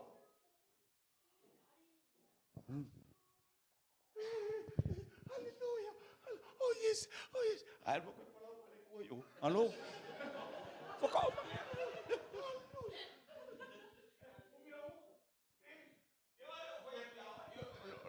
Whaalongo. Wa esele ngangale o sa ia o a. O leo ala sa ke. E fa auto ke kan ke. Hallelujah. Vi ia le ali. Ai te va ai ma e sila ia ia il fa manuyanga le tu il pa le tu. Praise God. Ai umane wo Sofia ele nganga le anga. Le lua kunga ale ngai matautia.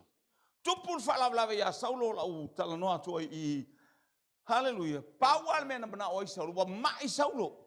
E o olo ina lu esele nganga o le atua mai yake o le memo mua mai. Ele nga e fa pe kare le nganga le ngala o so yo.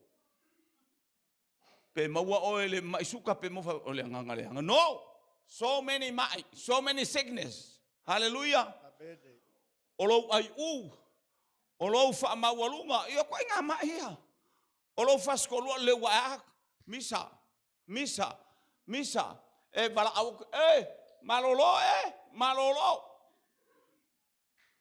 Iyo awe ka mai fa iyo. Praise God. Hallelujah. O Sofia ele nganga le. E mo o mia lona winga o le me mua wa mai so se ku ai nga mai. I lunga le au vai o petesa. Mai ese nga o mai I whakarikari I. Lunga I o mai ese. Hallelujah. O le mai kale, o le mai supo, o le mai kawaso. Hallelujah. O le mai nguku valea ma kaukala upusa o ame umwhapenga. Kele ko inga mai inga ke mauai.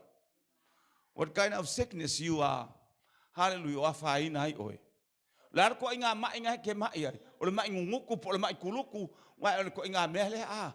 Ma le mai makanganga kasi le mai ese kele ya ka ko ni. Yoi, praise God. Ke ho mai ngabili mai fo ya ke a. Ngabili bili aku ya. Yoi, kele le ko inga mai. Yoi ao ina la chichi lo tong fa pena wa mai tupe mai se tina. Ao ina len tupe, ala ini tupe ya la to tanga. O ka ba ko nga le mai ka. Praise God. Vi ia le ali. Al mera nali preta. Bele ye querer ka kinga ele mai va pegar que quer. Io pa ila Paula me mai. Ora ai u amuse mea. A ver pate vi ia le atua. Vi ia le ali. Wa mai. Le mai wa I to ina le. Maua umai ako so se kaimia e office ai oi wa esele nganga o le atua mai ke o so failo o le mai.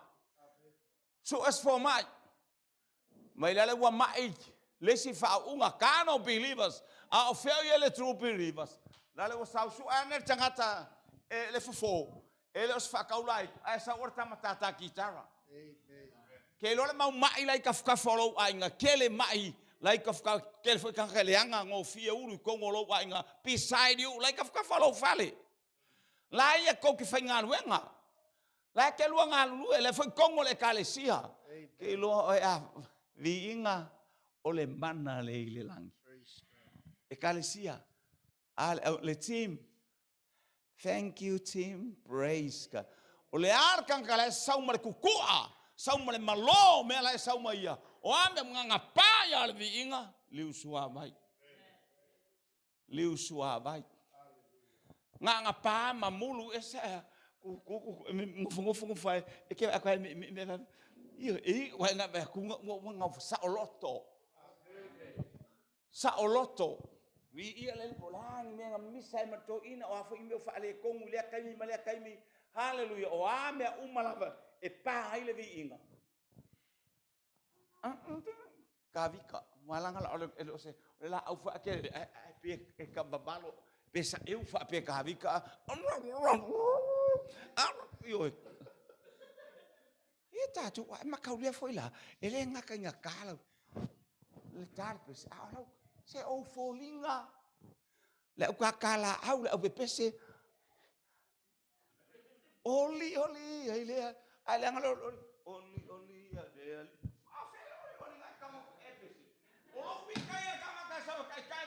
oso mai. Angare oso umakaka mana. Oso. Ai le oso. Le kau whakaika i roko kua whaiwhiau. Wafa e la po. E pe kau whakaupaki, pe whakaupaki whafōringa. Ai le la whakaupaki. Hello? Oso makua oso i runga. Pati, ai le angare ma pepese o kou. Pati mai. Alai paki le kalesi, alangaru. Pati le e mua. Action is more louder. O au ngā luenga, o au whatinonga. Wow! Ele leile atua. I taimi uma. Praise God. Ia le whape o whatua. E whape o. Le rasa ula unga mila. Ia leo whakia o ngai. Kangwa whakaikai. Ngā sia wako ko o whakaikai. Ai whaalongole wa mange e mai. Ke lo wak te i saulo. Whaamanu i le ali i pesep. O ke i o whalongo. O kua i nungana ka malo. Sosek. Ale mai aiku. Walu ese lea nganga o le ali i ai mau le mai aiku saulo. Wow. Ole kengi lea. Ale se kengi o kumai. Alo ala sau ka viko. Ole kengi lea. Pe o mai aiku i a kupu kou whale. Ama irko ingale. Ama irko ele yang ko ingo iku. Ama irko. Wa fasai meleang. Ua malolo. Ta pena ta vita to ya lula to fale. Ai ko oso fo elia nganga leanga. Wa va ia o pe a e ku inga ma e. Ma e share te ngata le vi ingo le atua. E pese le upo le atua. Ma e pese ai o le hasa u fa malosi. Keep on. Keep on fa malosi. Encourage your brothers and sisters. Hallelujah. Ina ya. Tupule ola fo. Tupule matango fie vi ia le ali. Kilo la e pe mai. Wa mamai uma ya malekalesia breta. Awa ike mai. Wa ike mai lo. Mamai le team. Mamai uma kanga ka uma i. Yo ke manga vaku ya ke ole kala le. Ia ekalesia. I want to share you this a very nice story about David and Goliath and also Saul. And all the warriors. Kanga ka uma nga man au lela ka ling ufaku. Ole kalesia uma. E mai o ngawai. Wa mai Saulo. Wa mai ka. Belo ke le fia mai e preta. Ke le fia mai e kalesia. Ama mai ala ko wele o ka ka kalo a few every morning e ma ke usu ama umutina. Kala au. So se kai au pe ki munga a fa o ame uma e kala. E pa o ai o mako kwa oi le oi kwa mako kwa oi ko ke ka le loku ma mo loku si la to e kalesia a e kala au e manuia ia halu manuia o le tu. Praise God. Ai afa ke moe ke le vivi. Moe ke le avel vi inga o le tu. Moe e mai loko o e mai aku o mai makamai ki mai uma me e o la ngal ngai mai fo. A me mama ia la o mai ai. Aisha e ke le fa fo i le tu o le vi inga avel pati vi i le tu. Give God the glory and let God bless you every time. Me Eli. Hello. Praise God. Le o maku le mai. Au falata mai loa ia. Le Filistia falata mai Filistia. Le la ka ko va ai le mai kele le mai o Saulo mai ai male au tau. Fai u poe valo no tau poe sul fitu o kusiale. La vala au el Filistia. Saul! Come on! Saul! Send me a man! Right, send me a man to fire with me. Saul says she matetau.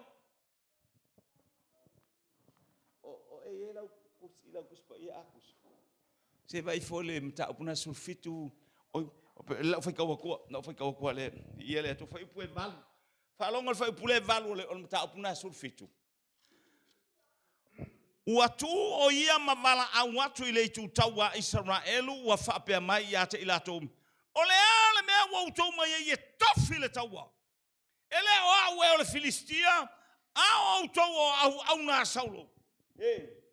E le o kongi au ngā Breta. Amene. E le o kongi au ngā fiu. E le o kongi au ngā whaiwhiau. A olo ina e alu matau amela i ngor whaiwhiau. Wa ai o le pua. O whaale tonu oi. Alu ma amele ngō Yesu whalonga le upa Filistia. Saulo, la me o taua mai ai. O au le Filistia. O au na Saulo o tau. Ele au ngā lea kua. O tangata o le nuu o le atua. Amene, ele leile atua. Aya, lele wala kule kala. O au kau wale au loko a fiu. O kau wale au loko a fiu. Fatu ato wo mata wa uso se me ko fa mak fa au fiu. O le mak loko mak ke loko ya fiu vai. A ko ka us me fa penga. E yele pu nga uta tomato. E tu so o le mauta sa moile pe o ko le wa so i le mauta sa mole mal fatu to le tula isisifo. Isisifo e yele mato lot. O ma ko wale lo ku mo e ka e ngai ve telefon. A le bala manga nga utatu. E yele pu ke le nga sa eli ai le pala fatu. E kale sia. A e tau ua fiu i tangata o ke loku ia fiu. O la ke ka ua le pūlale. Kusa le ia fiu ma le pūlale. La ko kau ua le oki. La ko kau ua le kunga mau afa mai. Mau ke loku ia fiu. O la me ko kau ai. Ko ke kau ai au. La ngari whapenganga ai iskaka. Ma ko mo ke loku ia viliamu. Ma ko mo ke loku ia kuki. Ma ko mo ke loku ia fiu. Ma ko ke loku ia preta. No! Mention the name of Jesus. Avel pace vi ia le tua. Ele leile atua. A e vala awala wa kau mel Filistia lang ole nganga le ngo sakangi. La e ui mai o. Saulo. O au le Filistia. A o to au ngar ka malole le Saulo. La e manga o Saulo ka ulele ia ilonga ingoa. Aya nga o mea mama i lai ka. Na o tangata pala ai. E vala au mai lor Filistia. A lai kukua. Nga wala. Saulo! Liliu. E liliu wako e kaules kanka. Se oso ai. Le foke. Oso ai ale. O le foke laku. A kule. Vai yo makai vai mea nga sori. Wa kules kanka ilo vai a.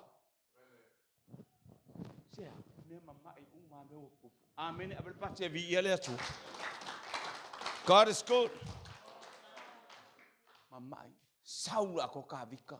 E au mai le atali o le atu le kongu I o le true believers. A o fea o ile all kind of believers because mama ka e mai ai fo I makako. Amen. Fa ko ka ki o ka mama. Pero o tala atu ai lo ke o le ka ko fa lo ngoi me. I tele o praise God o pokalame o tatou wa ai.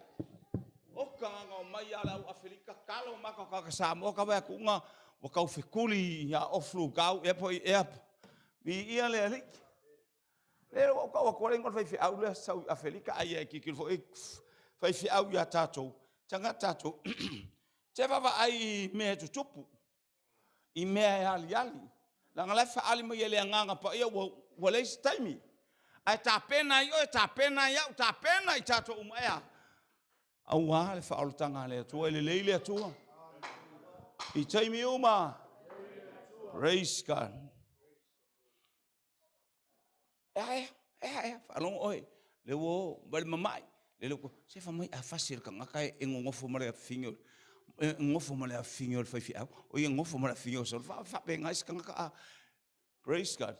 Eu e fia fai kingi no fango vai a wo so fa pa pe ai ola ku ngimele a wa ke ngo mele nga wa nga fo la mi fai fia wi a avel pa te vi ele atua praise God isi mele fa manu lo tanga nga mention le si wa finela malana tama se fa pe ai se finger fai fia wi fa nga kwasi allo Alo? Alo, le nga e tau na malam langa e hia kang o le fia malonga kal I fa ya onga I oi vai mea. Ia ange ye long ko fingi I fa mai sau mai nipi. Malangka ai se kenge fanga ukas. Pa mon mole e ye le to luo si ua fini. O le fainga luenga su engila kokupe. O la e fainga luenga me malanta ma ala no fo su eni ala to tupe. Amen. Praise God. Vi ia le ia ne ti ese vanga nala kwa malea fela kwa lu kwa kamar ke akwa vi ia malo lo watali ila lo wakali le usole le procha ia on sa if te fa pe na pe me mo ia praise God tamai o pi o mo watu maftanga mato lua pi walu to luma avatu le loto vatu e ati le ina mo lo loto lo walu esi te si esu walu me si ma avelo loto ai to anga alu o ia protect kalu lo kuma kalu ia vi ele ma sorry okay alu live protect ko la ku live o ko sa ku yo la len ta watu ne e fa yanga live la ke ai ama mo yang ai avel pate vi ele tu praise God ele o te le me mai te malo mua alu ese lo le fa unga e mai lo ai la pena o fatu a fai o lo wainga e mai lo ko lo mai uma ka mai la ngala ba ai lo amio ba ai kako wa mio mai amen vi ia le e mai foi tamaiti fa penale au tau tonu le kalesia a mai ai vai mai e mai fai fiau e mai uma fa be au ko la ko ke pese fakas ale le ko ke pese me mai avel pate vi ia le tua praise God vi ia le ali o mai o uma fa tu efa o so mal te malo saulo o la ia ta mai titi dale fa long kala kan kama mai o le tau nga tu li poki aku le mai le ia elo mai le kalesia mai le au kau amen nga re ko mai so kala o le ma se sia kau male mal filiskia te lo la o mai wa ki le nga mai sau fa long i tala sau lo fa ia tavita so ko ela kikia ke lo nga ko mar ka malo ale so fo me ke lo ka nga ko mar ka le ka mai o pala ai o tala wa vatu fa mama fatu ilungole fa mama fatu ilungole ole atali ile sau mole amen ke sau malo se a fa ile mai fa wa ki le nga ma avel pate vi ile tu God is good all the time vi ile ali wala langa mai fa fine oi ka fe kama wa fasi ta vitale se fulu wafe ai fasi saulo falongo o fa fine ala to e fa penale o fa fine la ngole tule male anga fa fine o le fa fia pe pese sisiva o le lato ana vatau le fai mo Israel ma o tupulanga tama tau taua o tina sisiva o aintu inga siva pese ai saul pese afin kwa ingo a saulo wa akili ele mafar ka umai fa mai wonga fasia le afe ai fasia ta vitas fuluas amen o ika saulo ele le tua ta upo sumal valunga ia tala na o so ile ku ka malo saulo fa mai mai oi wa fefe saulo le na maua wa mai a le mele wa kupu wa kini ki ngale loto ikala ale al mele utupu o mai maleleanga o le loto ki ngale loto wa nga o le leanga o le loko ke lo afa se kala skaka ya ke o me fa penga ki nga maleanga lo loko vi lele amen pamel ka malo ba ko wa finge ke lo ngof ka vi ka ke le manga le al mele wa chichile o foa il fanau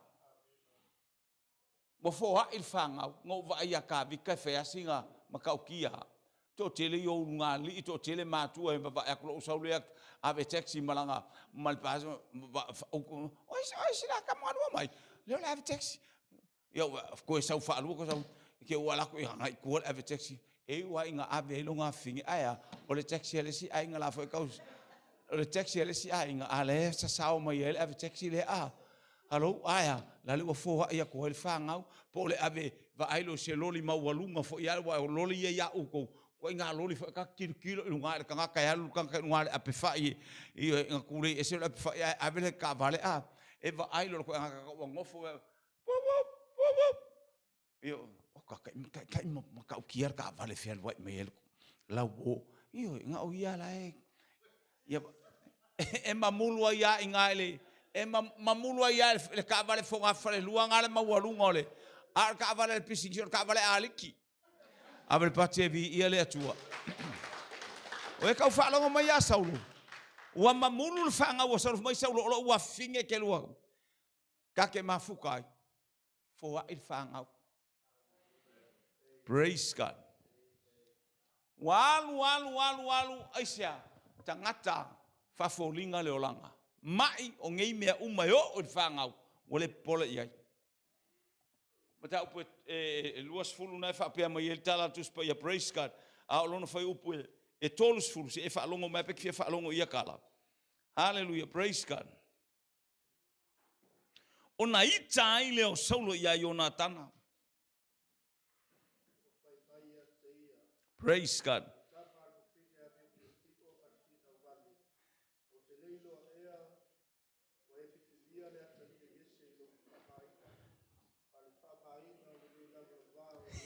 Ia tama. Ona ita ile o saulo ia Jonatana o fai mai ia te le tama le fafine a mio pio o male fina o vale. O te le no ea ua e filifilia le atali o Yese I lou famaina. I lou famaina malele lava la mau lo tina foul mouth. Kau kala upuleanga o faalongo mo. Kelo wef. O ka wa ko le lava la mau lo kinga. Ya ka le mau le se ie. Hello? I tala la fa atu ilana ilona tali o Jonathan o kau kala mele ngutu. Wa esel mela e anga I mai el tala. Amen. Ele leile atua. Tau tala upse o afieng mak wa au ngai ka o ka o le lalolangi.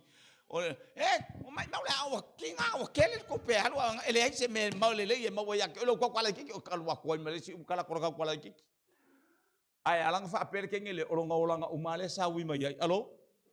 Allo? Le me fo le ia fa ko ka ko mako. O ka ko pala ko ka fanga. Aquele fim, aquele o lo mo le tua le soi fo o bola mai ia uia.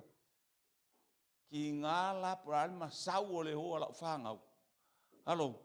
Ala utatalo ile lita ma ia e alofa mai makwa fetu waso nga o wola fa vale vale ai nga o wola le mafau ai o ke fa ko ese ya ke oe haleluya awone e la foina mai le ola ngola fa nga o lunga fa mole mole sole ola mai ala si o fa nga o ese nga o finge fa e ula vale a ko va ko ki nge pai ko e ula vale sa manager ai le ward AG I oi Samoa ya wa sau ngei la wa ko o le la ko ni si le fa ka ni si o mai ya le mo wala va ngore nga bala mai le la wa lo ko ya la wa va ngole e va ko angale va ve mai la longo yo CEO la fa le mai le la ye ngi o la fingele ho io angale va ve sau fa ko mangwe o ki ai tiun la le wa ko la e mai ko la nga panga le la ke ka e ho ka va ko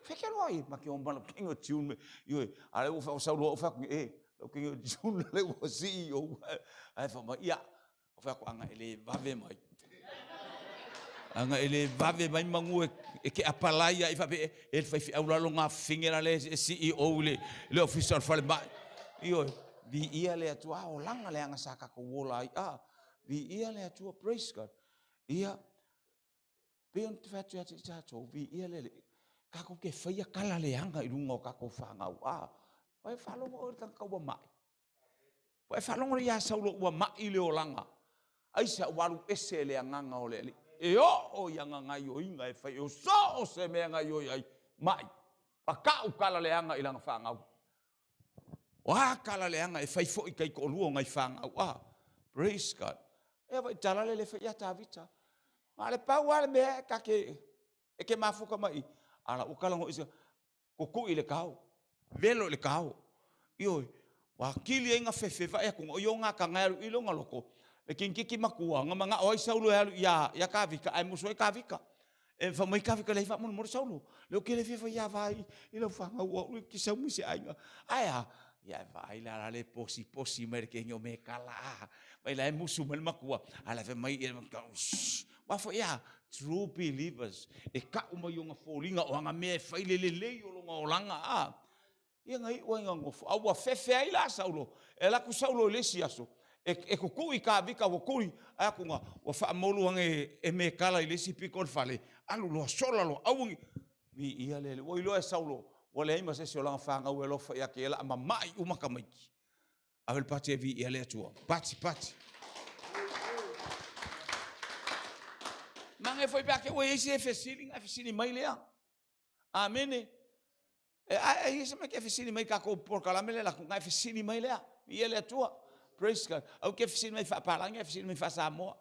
Amen. Vi ele praise God. Te lo e. O sola ka vika. Ai alu ka vika le fale lo. Le mengo foi fa fi au. Ai alu ka vika I ra le meka o nove. Ingala ia fa fi e mai se me ai. Wo o fa fi au pokala me Saulo. Ai se mai. A o inga e mai. E suki kwa o e. E a nga ia kwa mea umangi mea mua ao inga e mai wa maka nga e fefe wa maka ese lo loko ese mea ke whaalongolongo iai leo kako whaalongoku hallelujah foa il whangau uma aku lele walili wange fai kala leanga ile akali ole mai lele ufaso solo mai le mai wo al fai fi au e kau kala I meleanga alo whaamulmul e ingi meleanga ska kau fai fi au Hallelujah peti wa tau watu iai ole. I se fale o ai mai mase tine fa. Ia ele lupo se uso o Sara lake ai. Ia la ko u vai so o ke ngela. Io na alva ai. A o tira mata ata to fai fe au. O tam foi sa amata mai felela longo lang o ke wa se muri. Avela party.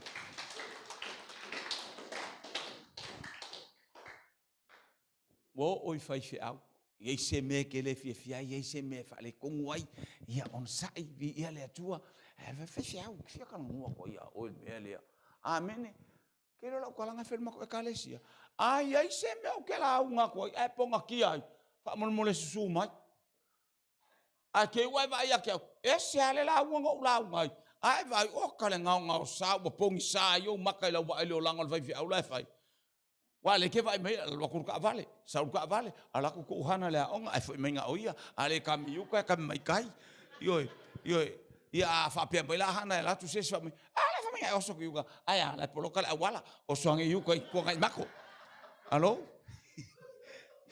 la po lokal awala si de ko ngai mako yo a saula se tala fo ia le ola ai si fa fi au ia masion ki po son ke ngala ku ngi si le wale ke le ngau pa vai ale ficou a casa lá vai só al bengel fai fi au le wa kele nga kuli o ko le ole le ko fi au au ka ko wo kuli fai fi au le po fi ale me ka ko ke ma wa fai fi au avel pati vi ele atua ma ai fai fi vai ka ka Saulo le ma fau ole mai ma foi sa wa mai a ko le nga le kingo le ma fau o ma ko oki a ko vi ele oi fai fe au. Fa mai sau se fasioti la menga ave hai me ia kavika. La menga fa sa ai kavika o kongi le ko ke la ma.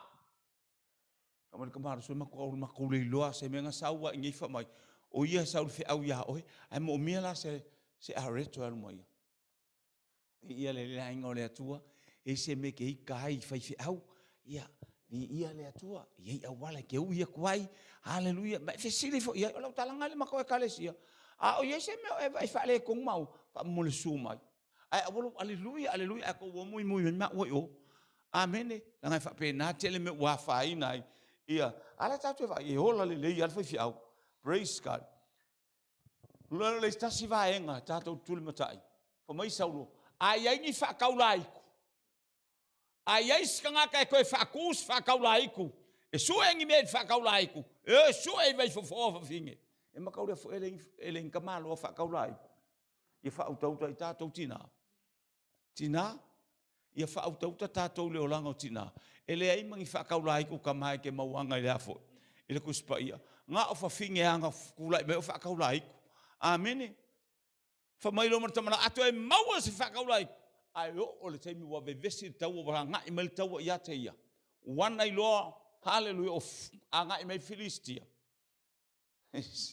ai alu ka malosu o va ia kwaile fiu sa ili le atua a fo tala tu spaia walu ese le nganga o Yehova nga ya Saulo ai o Sofia le nganga o Yehova amen le nganga le anga mai ya Yehova walu ese le nganga o Yehova ai o Sofia le nganga le anga mai ya Yehova la lo wingo ya mea ele anga le atua le atua pule ya nganga le anga uma nga ilo la so ngala ko satani Tama lau kamala go ole ai o yopu ole ala me ngala ko e ke le fai baila porque vai alu lo wainga ua tuu ia te oele meta ole pule male mana God gives you power and authority. Wa te ita ua le pule male mana ka pule ia sakangi. A ua e tatala le avano ia satani. Hello, inga wa e faia winga o sakangi ka ko faia mele anga sakangi ka ko faia me ka orka mui o me satani. Lale ua mafua inga mang malo me satani ya kia umang malo ya oi. Amen. A ua ia te ita tau le pule male mana satani. Sau yo tua. Satani o lalo le alofia o vai ke ngofoi. Wa ya te ole pule male mana. So se kaimia ke malele ai. Sau ilalo vai. Sau yo tua o foi aru se ori. Aru se le wa umanga ele aru sakang se ori. La wa umanga familia tu o se ori le ungo satan. Amen. Mana au maila towe muli ai. Hallelujah. Aya o ole manu malo. O or tangata man ke mangu malo me uma e la ka kwa peso sakangi ngi. Se ngopi ngau esa o ngai ke fala karkama satan. Amen. Amen. Ele leile atua. Praise God. O le malama nga ngai le langi. Le malama na le felwa. O le malama ila lo tato vai. I tala nta o pesuma lua tu sia falinga. Hallelujah. Bo lo fa ilo ngai le langi. O le fafine ofu ile la. Ta o pesuma lua. O le fafine ofu ile la. Ai tuo na vai le masina. O le malama fo le masinga. Amen. Ala ofu le fafine ile la. O le ata o le ekalesia e ofu ile mamalu o le atua dressed and clothed with the presence of God. Ai tuo na vai le masina o le malama nga sakangi. Ai fa mai fiu o le ale winga le kala. Ioi. O le mele fa mai le atua fiu la unga le mele. Le nganga o le atua ia o ke le pole la unga le pule. Vai ai tuo na vai ile masina. O le masina ele songa malosi pe inga le kako baba ai. O oe malosi ele masina pe o malosi sakangi o wa. Wa kuwa oe. Na malosi sakangi wa kuwa ku e atama e pale. Yale le pawa mali mena o mai le atua. Aoi. Aka ko vai le la o le la le. E sau le la kau ya oi. Ile la lo lang. Fa ngo la lo lang. O oi. Kau ai. Palasi aku mumu mani masinga. Ele alu sa aku le la le mumu mani masinga la. E sau le la tauile. Ile la lo lang. Fato an le la lo lang. Tauile.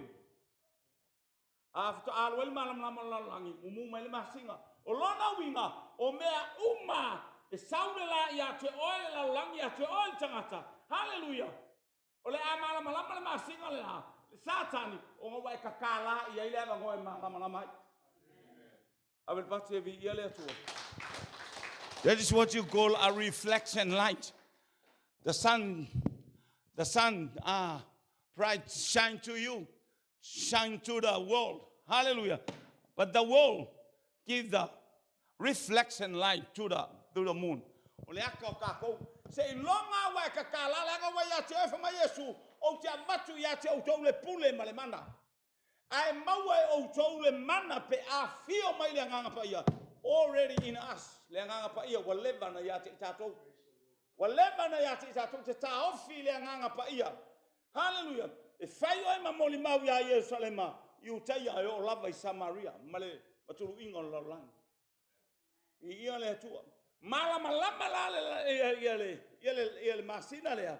Onga wakau I le ia te oe. Onga wakau le lalolangi lo na malama lama. Mai le la lalolangi masina. Le fai mai tus pa ia. E tu ona vai le masina. E soli o vai le malama lama o satani. E soli o kako vai. Le fai mai Yesu tote.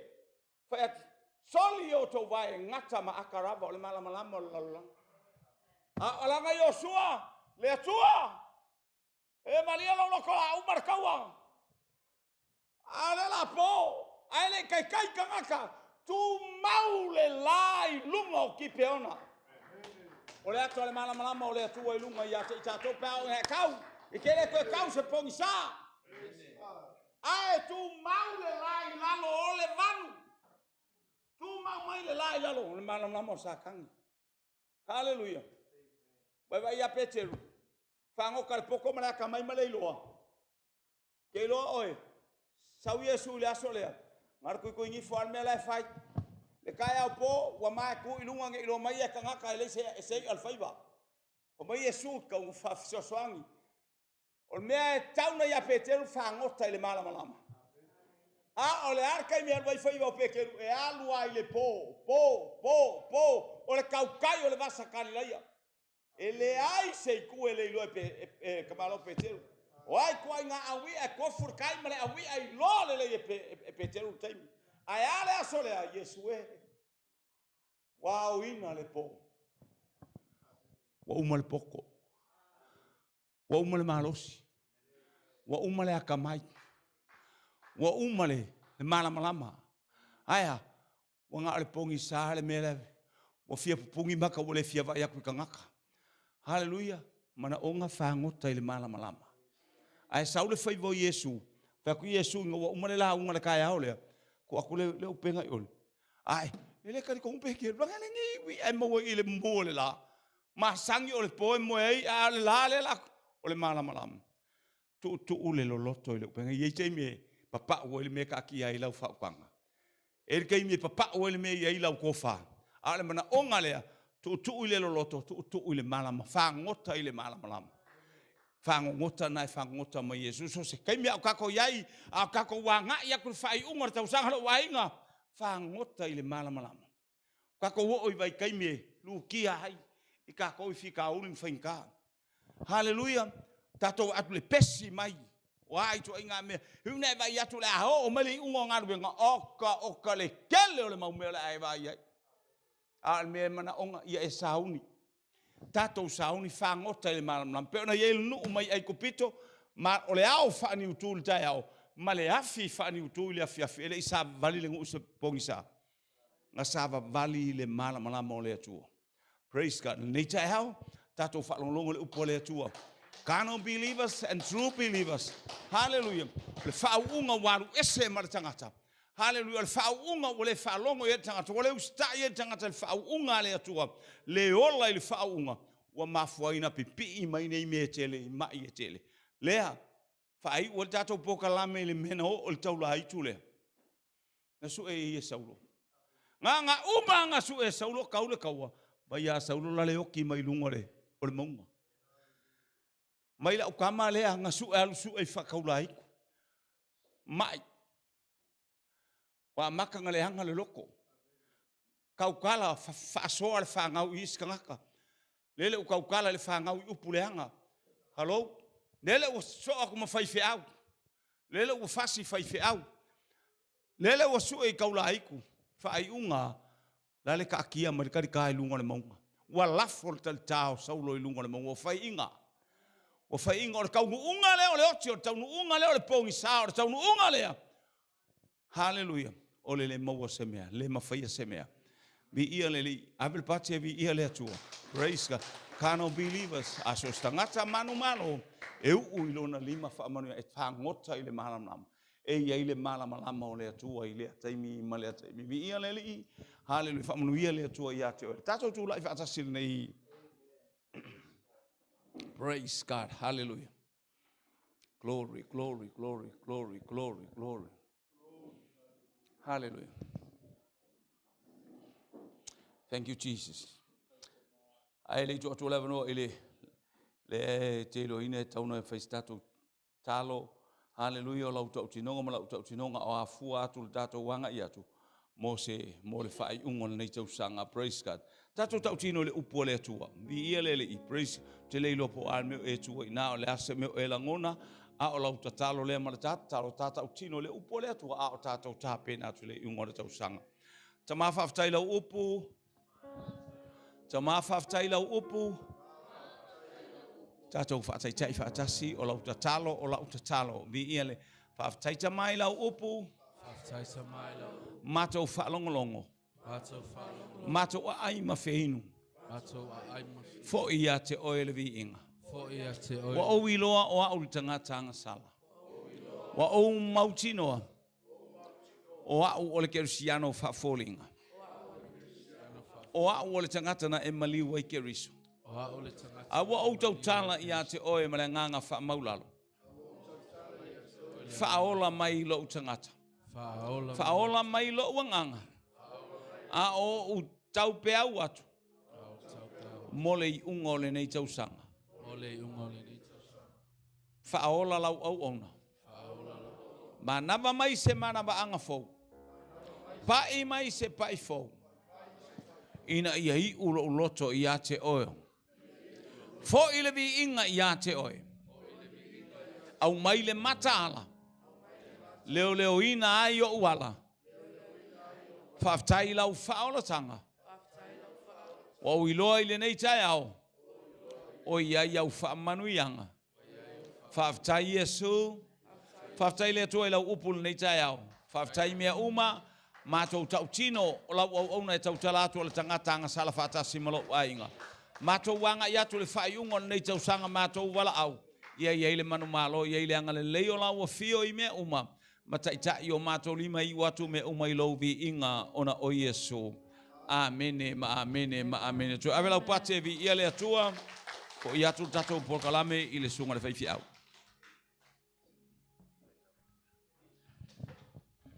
Hallelujah.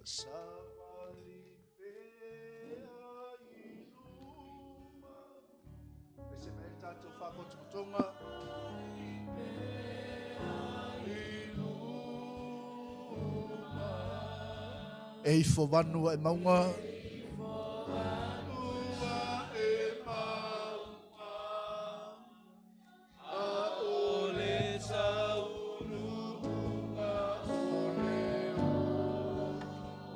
O lava tinga.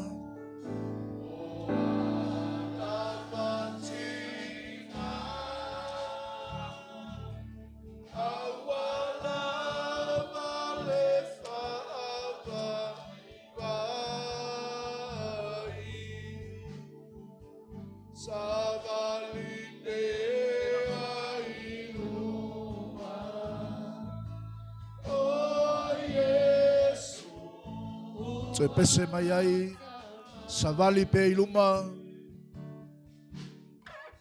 Savali pe iluma. Savali pe iluma. Ei fovanua e manga.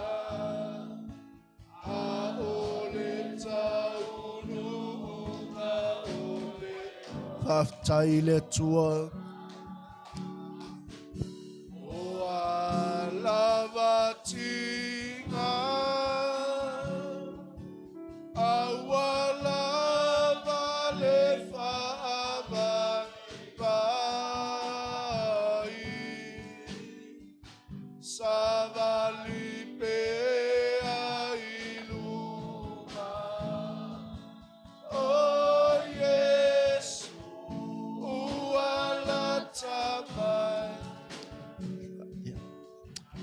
Ta ole nai minute a ia. E ise mana onga nei tae au. Mana o mia se tatalo. Lo maua le vanoa. Ne I alu loa le tātou sauninga nei tae au. Ai mana o mia se tatalo mo e malo a inga. Maua le vanoa e tatalo fai se au mo oe. Sauma se mana onga. Maua le vanoa e tatalo mo oe. Ai foi te mana o mia toi whaafou lua maftanga ma le lii. Maua le vanoa e tatalo le au na le tua mo oe nei tae au. Praise the Lord. Ele sau whaalua le vanoa. Au le atai usu mali tātou pese. E tu atu lo loto ia ta mali nei tae au.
Hallelujah. Whaloloa mai lo aulu manei o le whapaia le tātou taulanga.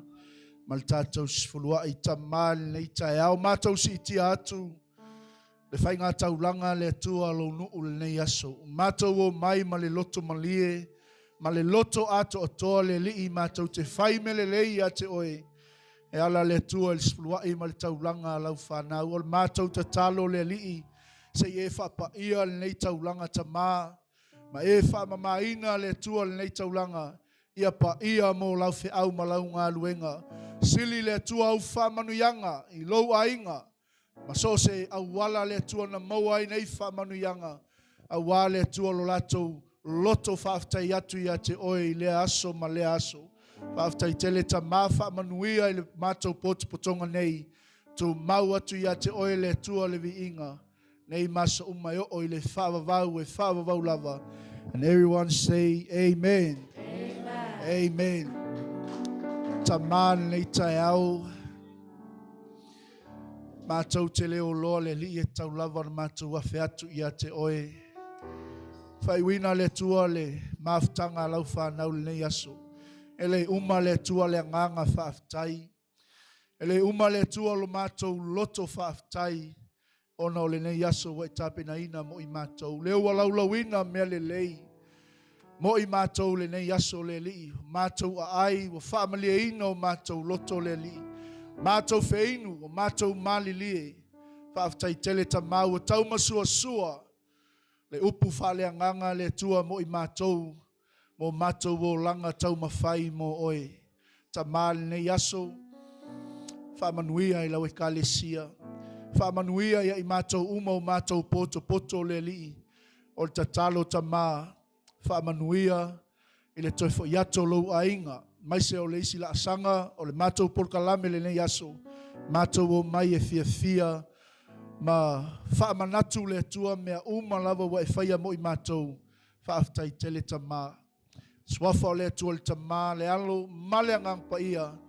Tuna atua I le tua lau e kalesia e o male manuia. O le mātou te talo lea. E la atu ia Yesu le mātou o le I whaola. Ala langa whaatasi il whanau o le tua. Amene. Ma amene. Ia, tātou alala mai lalo, whaaftai.